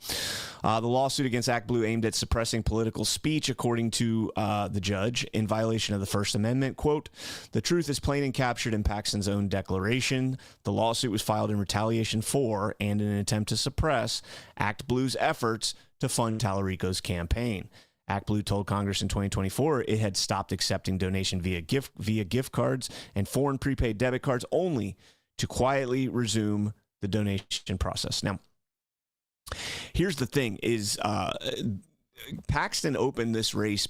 This race in 2023. Paxton opened this investigation as the smurfing thing was going on, as the U.S. Congress was investigating it, as Peter Berniger and James O'Keefe and myself and so many others were exposing this, and Paxton got involved. And good for him. It was very clutch that we got, there's many other states attorneys general that are involved in this investigation too. It's not just Paxton. But then what had happened, while the investigation was going on, ActBlue came out and they're like, okay, we stopped the illegal process. And that was the scope of the investigation by Paxton, was how they were doing it. It wasn't, quite as deep. I don't think it was as deep as what Congress is looking into and what Peter Berniger has uncovered. But then all of a sudden you get Tallarico comes out and again, the investigation continued. It wasn't producing anything public at the time, my belief. The investigation was ongoing, and they say that, well, he went from April 2023, a year and a half where he didn't bring anything in this case. Yeah, because they were still in the investigation phase. And then once Tallarico came out and said, hey, we raised $2.5 million in one day, 2.2 million of which was from ActBlue, Paxton was like, that doesn't make sense. That's pretty hard to do. I've been in campaigns for a long time, and that's very difficult to do. So he sends a private investigator to make a donation to Tallarico through ActBlue using a gift card, and voila, it is accepted. After they told Congress that you could not make a donation via gift card. So it's not like Paxton went out there and was like, oh, Tallarico's my opponent. I got to stop his fundraising. I'm going to sue to stop it. No, Paxton took an ongoing investigation that's been going on for years that ActBlue came out and said, hey, we stopped allowing this to happen. And then they turned around and quietly turned it back on, and Paxton found out. And now he's like, hey, you got to stop doing this. The judge says, no, you can't do this. So a federal judge, and by the way, all of this that Paxton is doing is taking place in a Texas state court, state level. A judge in Boston, a federal judge in Boston, is the one that intervenes in this and interrupts and says, we're not going to do it. We're not going to let you continue on with this. Now I jump over to this story here from Law Commentary to get the explanation on how this happens. Under a rule known as the Younger Abstention Doctrine, federal courts generally allow state proceedings to continue, even when constitutional objections are raised. A narrow exception applies when a state case is brought in bad faith or to harass the target. The dormant investigation, its revival after Tallarico announced its fundraising results, Paxton's public comments, and the lack of clearly identified consumer injury persuaded Stearns that the bad faith exception applied. So we opened the investigation. We said that this has been going on for, a while. And ActBlue came out and said, we're not doing it anymore. We shut it down. And Paxton's like, okay, well, we'll kind of put the investigation on the back burner. We'll kind of let it chill. And then all of a sudden, boom, here we go. Tallarico takes down a ton of money, 80% of it from ActBlue, and he opened the investigation back up and he said, let's just on a whim. Let's see if this happens. And they lied to Congress. This is insane. This is a huge, this is weaponization of the government. So, now let's use elections to segue into Jay Clayton. So, Jay Clayton has been nominated to the ODNI to replace Tulsi Gabbard, to replace Bill Pulte, and he joined Squawk Box, CNBC. This was about a week ago, I think, during the Pratt thing. California right now? No, I actually can't, which I think is the problem. You raised this about election integrity, which I think is the point. That's what I'm watching it, and are any of the things we're hearing about, like thousands of votes, all for the same person? Is any of that true, or is that just this sort of conspiracy stuff? Like 100% for the socialist candidate versus the others? Is any of that true? Look, we had a problem, a deep problem with voting in America. We had race-based discrimination around voting that was identified. We had the Voting Rights Act. It was all about access, making sure that people were not denied access. There was a second element to it, which was election integrity, making sure that once everybody has access, that their vote actually counts, that it's not being diluted by illegal voting or shenanigans and the like. I think we've done, a pretty darn good job on access. I don't hear anybody claiming that they don't have access to the ballot box. What we've done. You hear politicians saying that it's Jim Crow disenfranchisement. But no evidence, right? We have groups dedicated to making sure that people have access. Tons of money dedicated to it. Laws and laws that my office enforces, other offices enforce to make sure that people. On the integrity side, we're doing nothing. An absolutely terrible job. And the American people are right to question it. How come we can have an audit trail in every other aspect of our lives that's important? People cite getting on, planes and the like and things, but, in every... Here's the issue. California's election law allows ballots postmarked by election day to be counted and permits same-day registration. That means tabulation typically continues for weeks after the vote. I think you go 30 days, isn't it? Right. But why is that law there? I get you. That doesn't sound like fraud. That you can argue whether the law makes sense, but that doesn't sound like a fraudulent situation. No, there's a great phrase: opportunity for fraud. Right? One of the things you do in designing laws is reduce the opportunity for fraud without, in this case, reduce the opportunity for fraud while not adversely impacting. And every time it happens, Jay, it's like, okay, all right, so we can kind of pause that there because they're getting into, the laws. And this was the Jillian Michaels quote, right? That they basically legalized election fraud. And, when they say they can count for 30 days, it's the law. They're allowed to. You're allowed observation. You can come in and watch them count the votes. Okay, but what good is watching fake ballots being counted? Right? Go back to the clips we played earlier. The homeless people on Skid Row being paid $2 and $5 a ballot to fill out fake ballots. Universal mail-in balloting that's sent out to every single person, regardless of whether or not they want a ballot. Probably only a small percentage of those are actually going to get voted. A lot of those people are going to vote in person. All the people that vote in person also have a mail-in ballot. Did they sell that mail-in ballot? Did they throw it away? And I'm not saying most people, I think, would do the honest thing, because most people that vote in person would be honest people about something like that. But the problem is watching, having observation over this 30-day count means absolutely fucking nothing. Everything on the front end of the election is allowed to take place. And that's the point that he's making. And this is a point, Ash was joking when I played this the other day in the chat.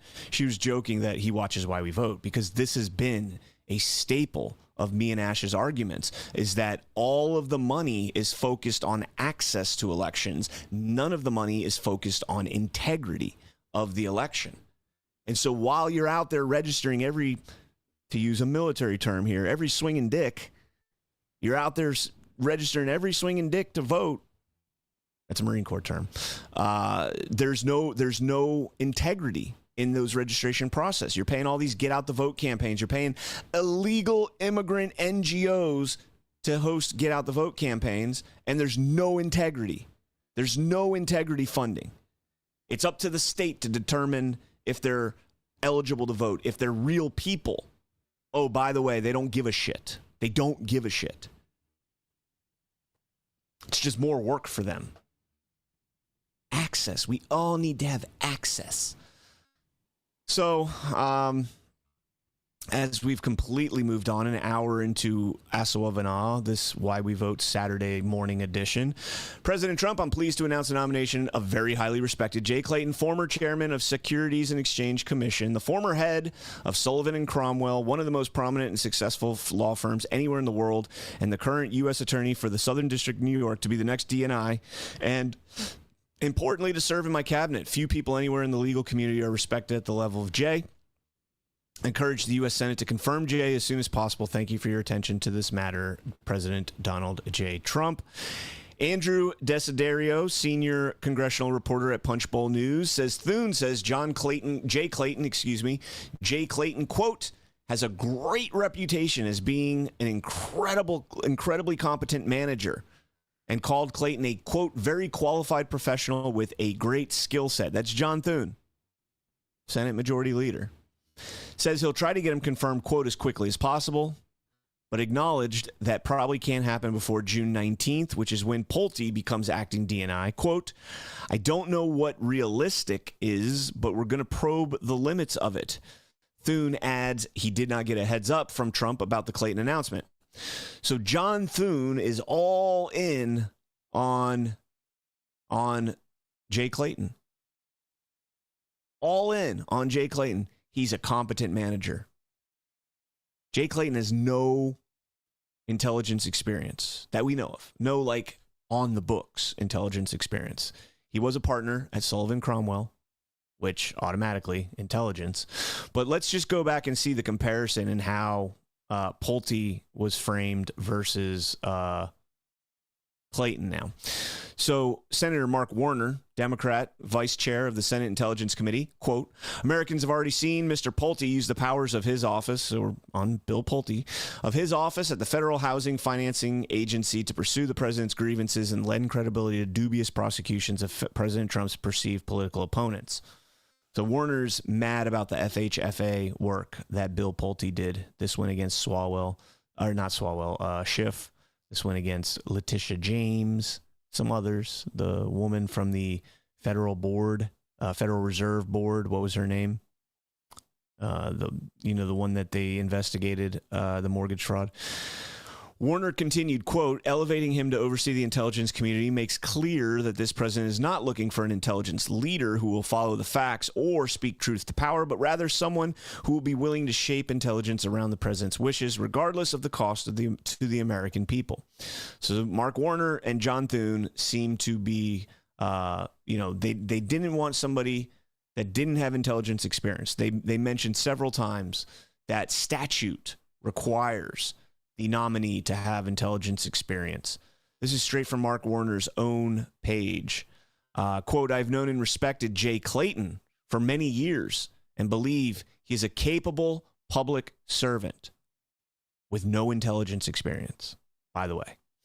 At the same time, the timing of this announcement raises an obvious question. If the president intended to nominate Mr. Clayton, why spend the last 10 days insisting that the intel community be led by an acting director who lacks the extensive national security experience, so does Clayton, required by statute, and whose appointment raises serious concerns about the politicization of intelligence. The president could have put forward a qualified nominee from the beginning. Instead, he waited until the House went out of town, choosing a path that raises the risk of an entirely avoidable lapse in a critical national security tool. That said, let me be clear. While I'm glad to see the president finally come to his senses, before the Senate can take up a FISA extension, there needs to be clear guarantees that Mr. Pulte will not serve as acting DNI. Either Gabbard must remain or the administration must designate the Senate-confirmed principal deputy DNI as the acting head through any transition. So you've got Thune and Warner both coming out and supporting Jay Clayton, while at the same time, both of them were saying that Pulte is not qualified because he doesn't have any intelligence experience. Well, again, neither does Jay Clayton. Allegedly. I mean, again, Sullivan Cromwell, huge intelligence ties to Sullivan and Cromwell. Huge. So yeah, this is fascinating to watch all of this kind of getting unpacked here as we move along. I did do a quick little dive on Jay Clayton, and by dive I mean I read his Wikipedia. It's not like any extensive research, but some very interesting things about Jay Clayton. He was the most interesting thing about Jay Clayton to me, besides his Southern District and New York ties, is that he was the attorney that handled the merger of J.P. Morgan Chase and Bear Stearns in 2008. And the reason that is so interesting to me is because that was something that Jeffrey Epstein talked about in his interview with Steve Bannon that has not yet been released. Timing is everything. Timing is everything. We only got like an hour or two of the Bannon interview, and there's like 16 hours? And he's going to release them all. Bannon keeps telling us, I'm going to release them all. We haven't seen it yet. But in the last one, you get Epstein saying, I was in prison and the markets were collapsing, and I had J.P. Morgan Chase on one phone and Bear Stearns on the other phone, and I'm going back and forth because the phones don't reach each other. So I'm going back and forth, Bear Stearns, J.P. Morgan Chase, Bear Stearns, J.P. Morgan Chase. Was Jay Clayton on that call? Was Jay Clayton one of those people? What?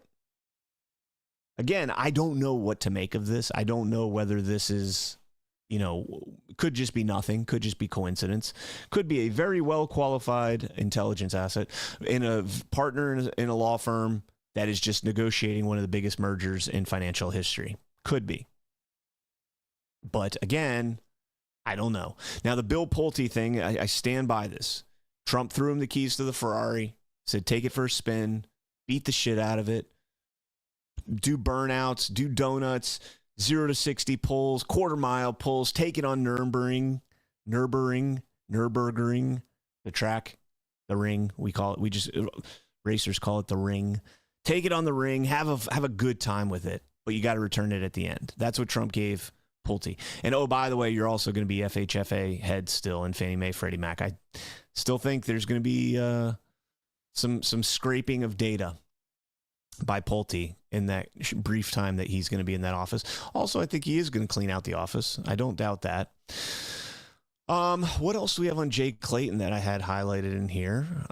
He is London educated. He went to University of Cambridge as well as University of Pennsylvania. Sullivan Cromwell, Apollo Global Management. His dad was a Army in Vietnam, a lieutenant in the Army during Vietnam. Also an executive for Hershey, like the chocolate. Interesting.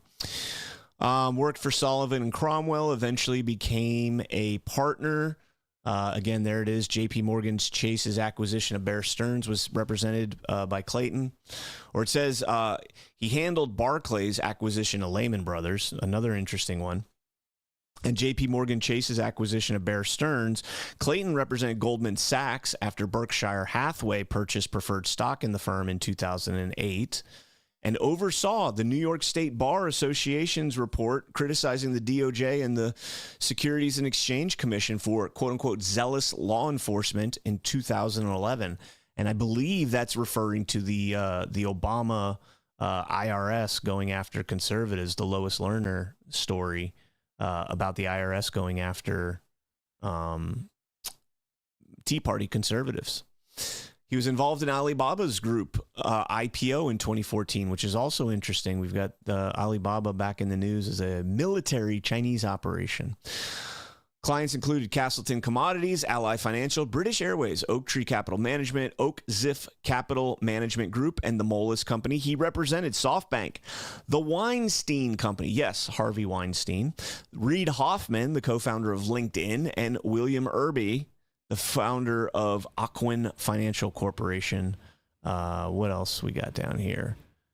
He did work at the U.S. Security and Exchange Commissions during Trump's first administration. Before he left, he brought the lawsuit against XRP and Ripple. Interesting, over their what was the exact? Clayton it says in July, officials at the DOJ moved to fire. No, that wasn't. Where is the Ripple thing? Where is the Ripple? Give me the Ripple. Where is the Ripple? Let me do Control F because this is a notable thing. Did they take it out? Oh, they took it out. Maybe he wasn't involved in that. They edit.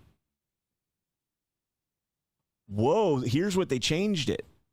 In December, he warned that initial coin offerings would be detrimental to investors if they were unregulated securities. So let me see what it says on the Wayback Machine. Let's do a little live dig here. Not really a dig, but just to see why this changed.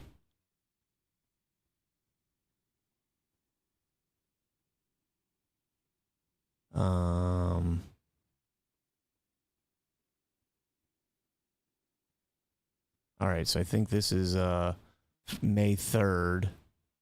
And let's see if we got XRP in here now. We do. There it is. One of his final actions at the SEC was before resigning was, where'd it go? I zoomed in so you guys could read along. One of his final actions at the SEC before resigning was to sue Ripple Labs, challenging the legality of trading cryptocurrency XRP as an unregistered security, which the company called a parting shot. And then again, if you go back to today's, oh, that's not it. It's over here. If you go back to today's, they changed it to just, he warned that initial coin offerings would be detrimental to investors. So that's kind of interesting. Anyways, again, I don't know what to make of the Jay Clayton thing at ODNI. You know, as Alpha and I talked about on Thursday's sit rep, you do have to work within the system in order to understand the system. And you're not going to have an outsider come in and be able to understand the complexities of something like this. So I don't know. I don't know. I'm not going to pass judgment one way or the other on Pulte, but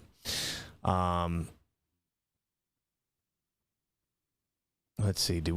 I think we already covered this article. We did cover this article, so we can skip the CIA officer with millions in gold bars.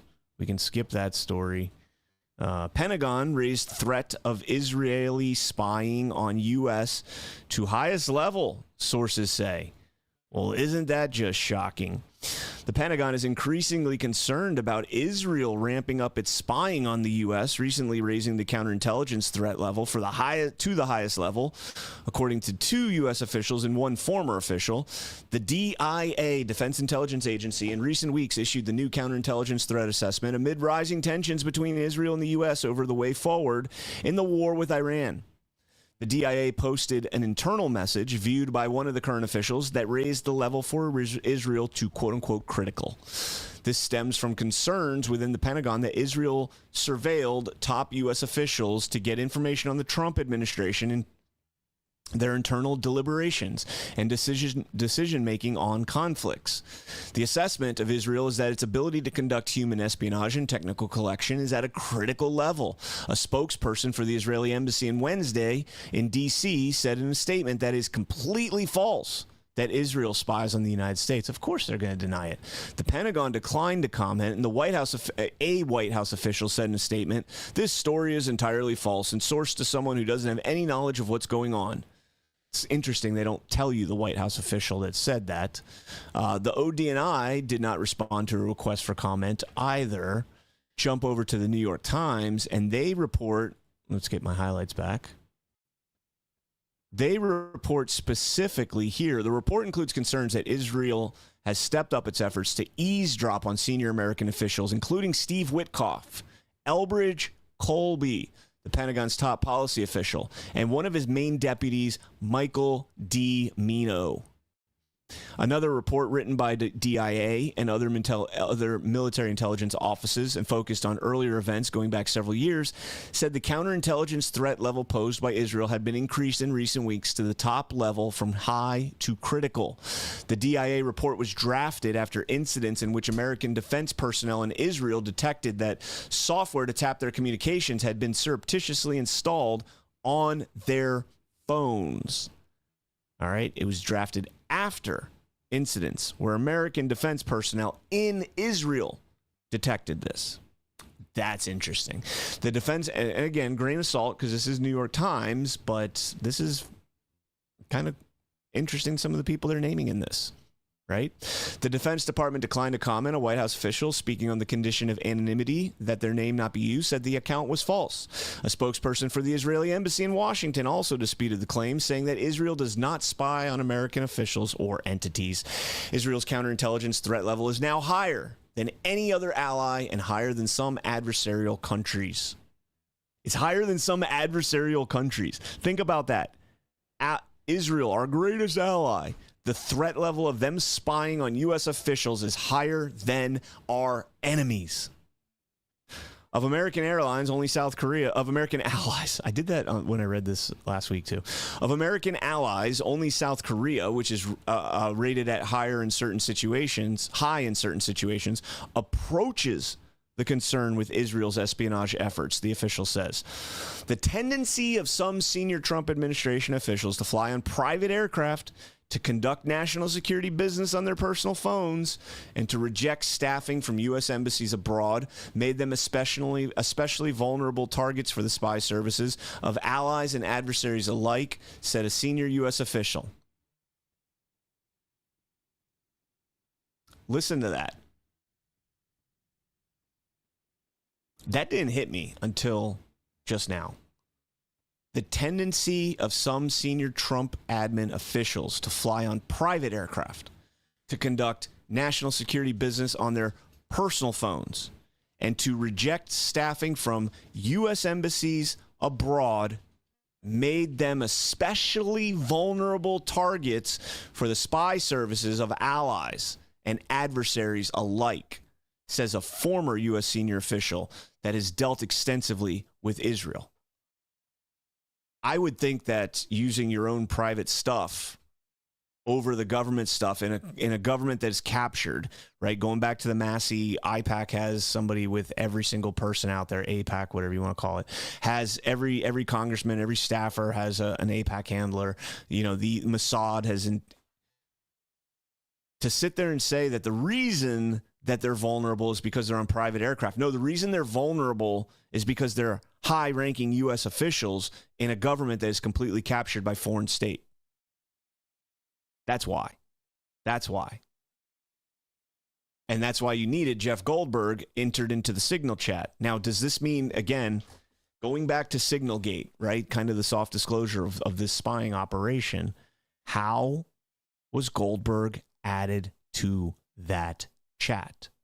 Was he added by Mike Waltz? Was he added by himself? Does it show that he was even added to the chat? It would tell us who was added to that chat. I think these people know. I think they know that their phones are compromised. They know that their planes are compromised. President Trump when he first got to the White House, kicked the Resolute desk out of the Oval Office and said, recondition that thing, clean it up. Joe Biden was drooling all over it. It's got a imprint on it from him sleeping on the desk. No, it's because it was bugged. Because it was bugged. The whole Oval was probably bugged. All of it's bugged. And so they're flying on their own private stuff. It's the first administration that everybody pretty much can afford to do their own thing. I don't know, man. This is a really interesting story. And then, of course, the people they named, we talked about this. Dan Caldwell, he was the guy that was fired back in last year before Operation Midnight Hammer. And it's interesting because Colby is mentioned in this story here. Caldwell was a longtime colleague of Hegseth at Concerned Veterans for America. Once one wonders if Caldwell had been targeted for his positions and played an active role in supporting a more realist and restraint-oriented national security policy, particularly in the areas of the Middle East and Ukraine. It has been reported that there's an open clash among Trump's inner circle over whether he should take a more diplomatic approach towards Iran rather than opt for war. Now, this is back in February, I think, of 2025. Let me just make sure. April, of 2025.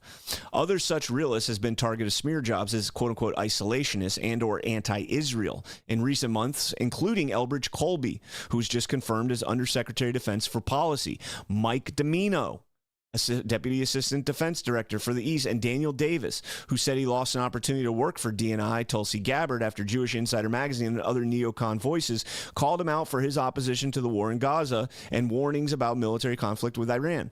So the three people named in this article back in April of 2025 as being anti-Israel because they don't want the U.S. to get into a war with Iran, they're the two that are mentioned by the New York Times as the spies. As being spied on, not as the spies, as the people being spied on.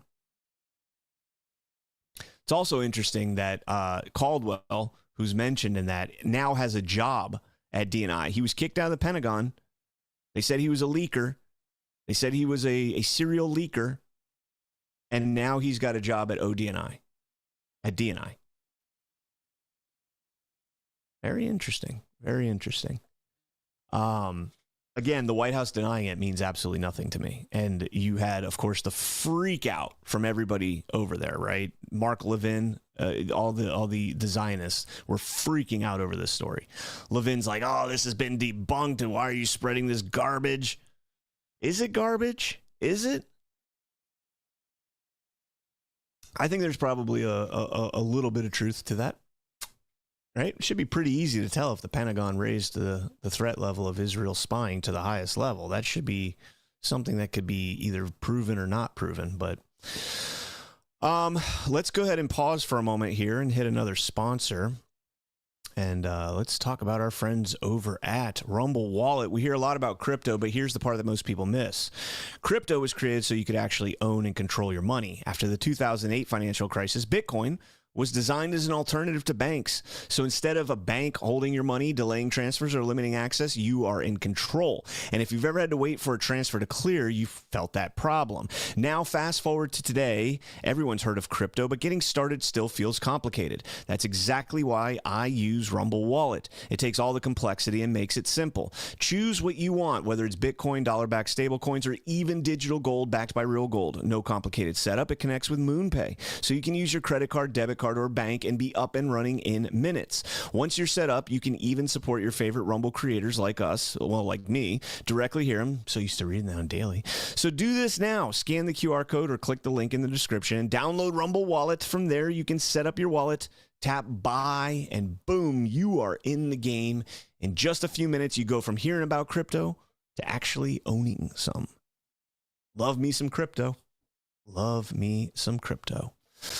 Okay, Sam Bankman-Fried is asking for a pardon. His appeal was just denied, by the way. I saw that news break, and he's now asking for a pardon. Now, Trump has previously said that he's not going to pardon or he's not entertaining him. I don't know if it was him directly that says it. Let me see. It reports in the article. It says, His pardon request comes despite Trump saying earlier this year that he had no plans to grant clemency to the fallen crypto executive. Again, I don't know if Trump is going to pardon him or not, but I did call this. I did say this back in 2020. I think it was 2025. Let me see. I'm going to give myself a pat on the back. We all need a pat on the back once in a while, right? Let me see. Where did I put it up? Yeah, here it is. Here's my post from February 2025. It'd be a shame if President Trump pardoned Senator Bob Menendez and turned him state's witness. Maybe do the same with Sam Bankman-Fried. And then, because Bukele was talking about USAID, and I think there is a lot of ties with Bankman-Fried, and I don't think that Bankman-Fried was I don't think he was the mastermind of the FTX scandal. I think he was a patsy, a guy that was intelligent, knew how to do something, and they used him to launder a lot of money through U.S. donors here into Ukraine. U.S. funded donors, U.S. taxpayer money as well, I think, over to Ukraine and then back to the United States. And Bankman-Fried was ultimately the pass-through that was used. And I think there is potential that we might see that pardon now that the appeal is over. So Trump didn't interfere in the appeals process, right? He could have said, we're going to give him, I'm considering giving him clemency. Well, he's going through the appeals. Let him get through the appeals first. And then let's see. So again, keep your eyes on Sam Bankman-Fried. I've been watching that case for a very long time. From CBS News, judge blocks Trump administration's effort to add new restrictions and conditions to SNAP food assistance program. A federal judge sided with 20 Democratic states.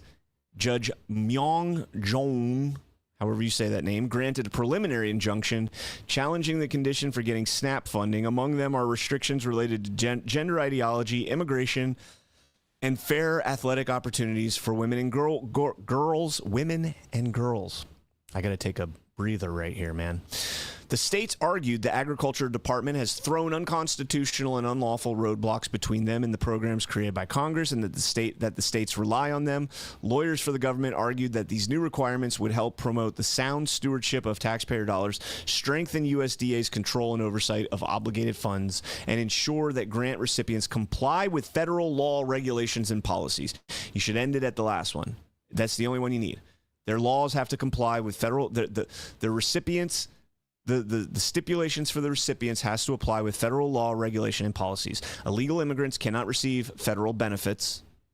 Okay. Organizations and entities cannot receive federal benefits if they're violating, civil rights law. And a judge is like, nah. Again, we're just seeing kind of the gearing up for the legal battle over the fraud. J.D. Vance putting this out. I referred these allegations to DOJ's new fraud division for criminal investigation. This is referring to the Minnesota story, the Feeding Our Futures, how much Waltz knew. Did they abolish this program because it was racist? Or did they abolish this program, or not abolish the investigations into this program?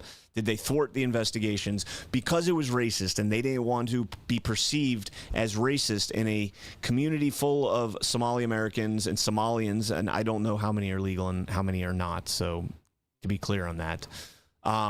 But there was already, and I played the clip of Ilhan Omar back in, I think it was 2022 or 2024, when she was booed by the Somali community at that event, the Somali Independence Day event. She was booed off the stage because she was that unpopular. Now, was that because they were investigating the fraud? Is that because she was allowing the fraud to take place and the community was getting a bad look because of it? Maybe. Hey, I would love to think that, a majority of the Somali community wants to point this out because they don't want to have that, kind of dark cloud hanging over their head that they're all fraudsters when, it's probably not all of them. It's probably not even a majority of them. It's probably, isolated group that's just raping the country of millions and millions of dollars. And I don't know. How much did our government know about it? Is J.D. Vance going to get to the bottom of this, or is this Kamala Harris's border czar? Is this the millstone around J.D. Vance's neck that is Kamala Harris, the border czar? I hope not. I really hope not. Kamala Harris had the opportunity to do something heroic with the border, right? She had the opportunity, but that was never their plan. Their plan was to open it up. Their plan was to allow the border to be open. And so she had to, when they realized how unpopular that was in 2024 and how everybody pushed back against that, she had to wear that millstone. Now, J.D. Vance, everybody's rooting for the fraud to be rooted out, prosecuted, and have these people held accountable. This is J.D. Vance's moment. This is the make or break for J.D. Vance's 2028 hopefuls, presidential hopefuls. He either gets this done or he has no shot in 2028. And I'm not tipping the scale one way or the other, putting my finger on the scale one way or the other. But CanCon, did you see Ghost explain why they wanted to call that area Mollyland? Why Bibi did? It's because it's how it's situated on the coast, so they could control that shipping lane port access. You mean Somaliland? Yeah. I got you. I didn't hear them explain that, but I'm aware of that. Yeah. We did get this story here from Just the News this week. GAO, Government Accountability Office, urges federal agencies to do more to stop at least $180 billion in improper payments made in error. There's departments, guys. Several departments repeatedly failed to comply with federal reporting requirements. How do you repeatedly fail to comply with a federal requirement? One time that you fail to comply with it should be all it takes. And then you get forced oversight. Or you get abolished. You lose the money. 7 federal agencies programs posted improper payment rates for above 10% for multiple consecutive years during 2021 and 2024. That's the Biden administration. 5 of those agencies, the Department of Labor, Education, Health and Human Service, Treasury and Agriculture, lack sufficient internal procedures to secure timely reporting and monitoring of payment integrity problems. Shocker. And of course, healthcare accounts for most of the government's improper payment totals. And what do Democrats always clamor for more spending in besides green energy? Healthcare. Socialize the healthcare system. Why? So that everybody gets free healthcare? No. So you don't take away the cash cow. So the fat cats get richer off of the government now subsidizing the healthcare industry completely. And it all goes in our pockets. Yeah, gotta love it. We're not going to cover this too much. Carmelo Anthony was found guilty of murder, sentenced to 35 years in prison. Of course, they tried to make a race war out of that. I'm not going to play these clips. You can go watch one of those podcasts that play these clips if you want to see them. I did play them on Badlands just because we had time. That's just really weird. Dancing in front of a guy like that is really kind of creepy. That's like really freaking creepy, man. Like that's some tribal Africa stuff right there. Like I feel like, what's the, I think it was it in,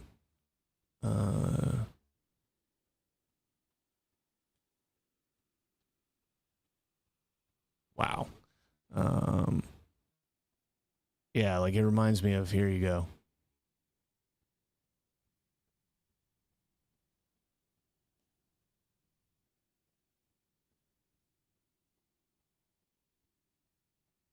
Let me see.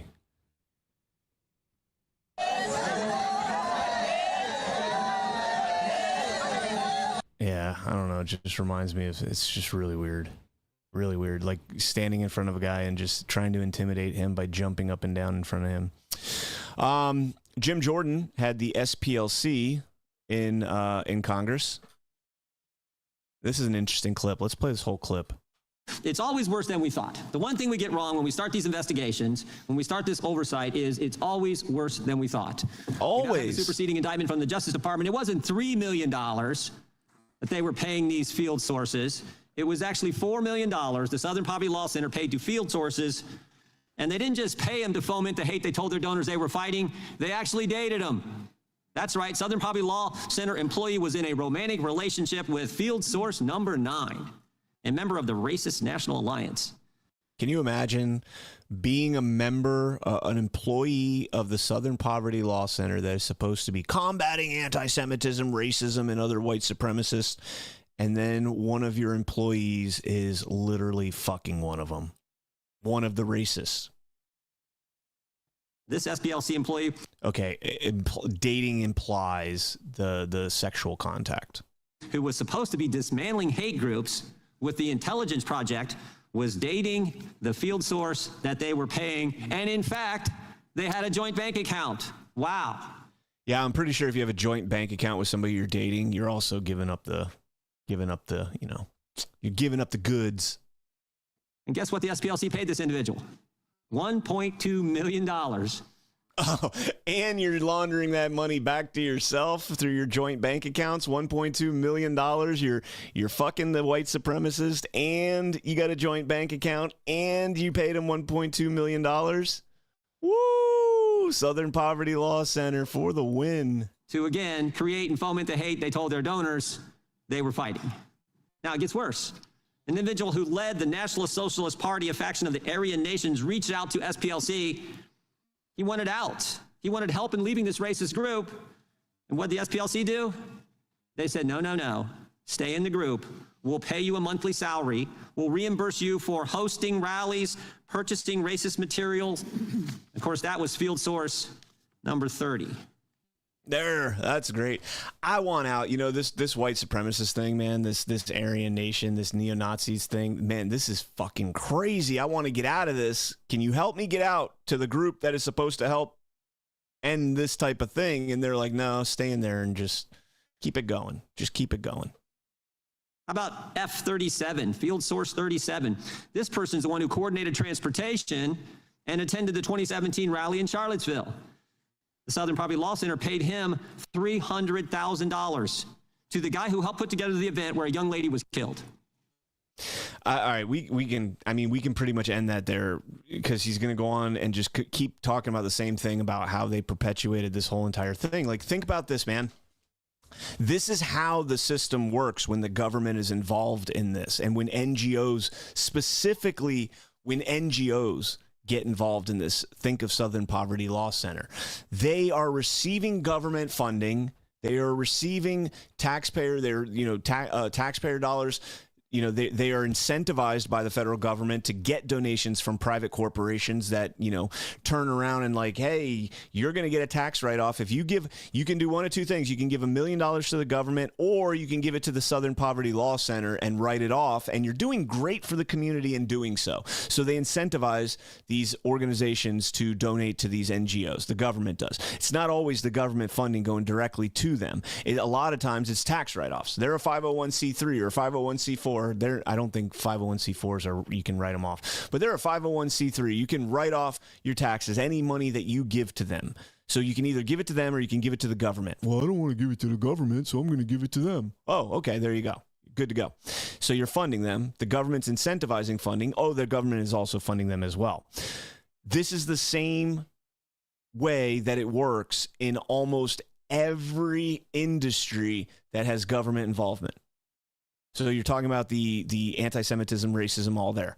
Look at the medical industry. Big Pharma, right? Big Pharma is incentivized to go out there and engage with doctors to get doctors to prescribe the drugs that Big Pharma is taking. Is making, and taking profits on. These doctors have handlers. They have pharmacy benefit managers. They have people that literally go in there and wine and dine them in order to get them, encourage them to prescribe their medications. And, we've talked about this before, and I don't remember the previous numbers, but it is now down to these drug reps now having 1 to 2 doctors. I think it used to be like 10 doctors. Like a drug rep would have 10 doctors and they'd go to the doctors and be like, hey, you need to prescribe this drug. Like, look what this drug can do for you. Now it's 1 to 2. That's how much money is involved in this. That they only need one person for every 1 to 2 people, and those people are making money hand over fist. The whole fucking thing is a broken system. The whole thing is a broken system. And then the government's involved with it. The government is paying for those medications, and that money is going back to big pharma. It is a big fucking loop. It is a big loop, and the government is involved in all of it. And it's not just, I mean, it goes into the military-industrial complex, pharmaceutical-industrial complex. It goes into every facet of our lives. And NGOs are incentivized to create a problem. NGOs are incentivized to have the solution to the problem. And then NGOs are incentivized to ensure that that problem continues. Now, the only one that they can do publicly is prevent the problem and remedy the problem.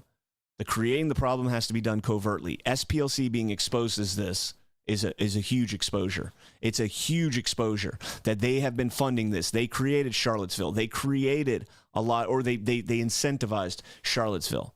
The whole thing is a broken fucking system, period. Okay. Man, I think that's all we're going to do for today. I gotta wrap up a little bit early today. I don't think I'll be doing, I'm definitely going to be doing a, whatchamacallit, what the heck is it called? Gaming. I'm definitely going to be doing a gaming stream. But I think that's all we're going to do for the show today. Yeah, I think that's it. All right, guys. So, man, I'm just looking at the chat here. Sucks that we're a one-hit wonder because I love the hell out of that song. What song are we talking about, Mags? What songs are we talking about? I was just searching for it on Spotify. I'm looking. Good song. Bama Cat. What did Bama Cat say? Looney Ticks Fringe. I have no idea what that song is. Lunatic Fringe. Oh, okay. I still don't know that I know that song. I'm going to have to listen to it. Wait, all right, hold on. I can't listen to it now. Well, I could say goodbye to the YouTube channel. No, I can't. A cat? What? I can't end. That's so weird that I can't end them individually. I probably do. I mean, I'm sure I know the song. I just don't. But anyways. All right, guys. So smash that thumbs up again if you have not done so. This show has been in the top 25 the last couple weeks, so that's pretty awesome. And then again, I'll be doing the gaming stream either tonight or tomorrow at some point. I don't know.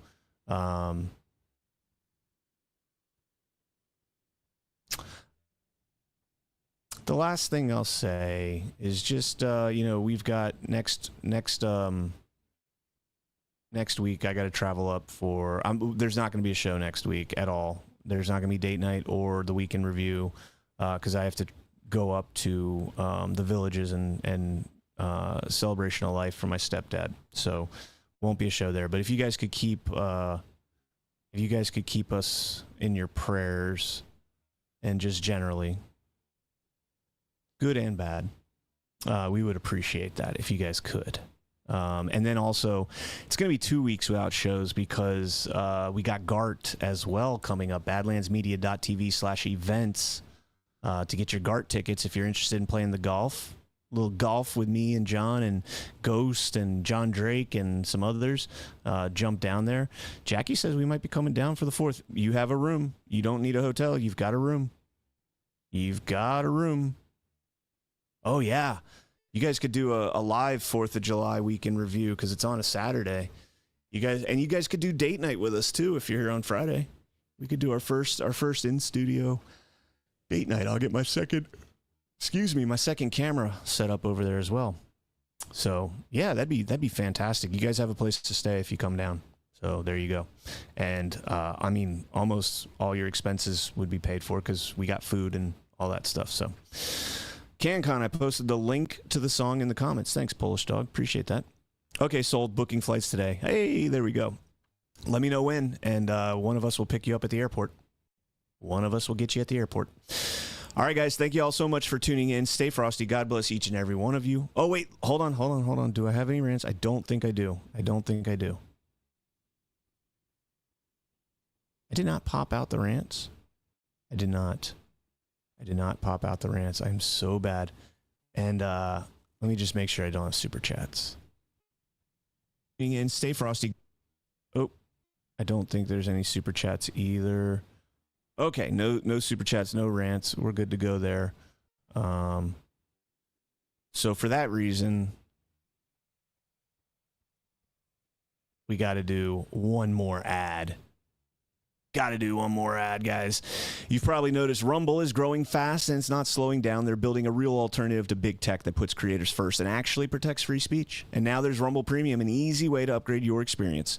With Premium, you get ad-free viewing across the platform. No pre-rolls, no interruptions, just the content that you came for. Plus, Premium members unlock exclusive content like bonus videos, behind-the-scene drops, and more from your favorite creators.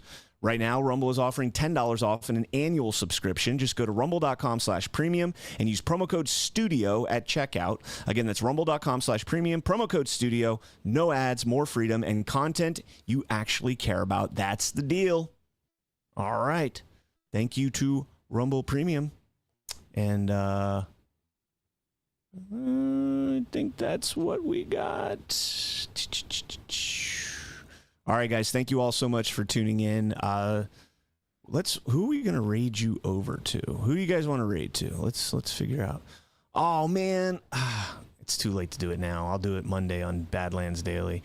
Oh, Mags, happy Saturday. Thanks, B, with a rant there. Appreciate that. Let me see. Who am I gonna raid you over to? I don't want to raid you over to any of the top channels because the premium ones, because those guys get all the love, and Rumble doesn't like to show me any love. So who can we raid you over to?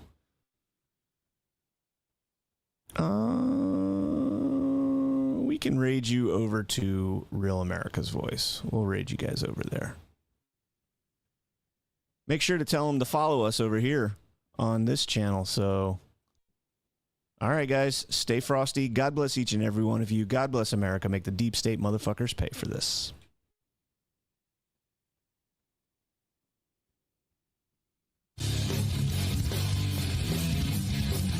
Open your eyes to a new world,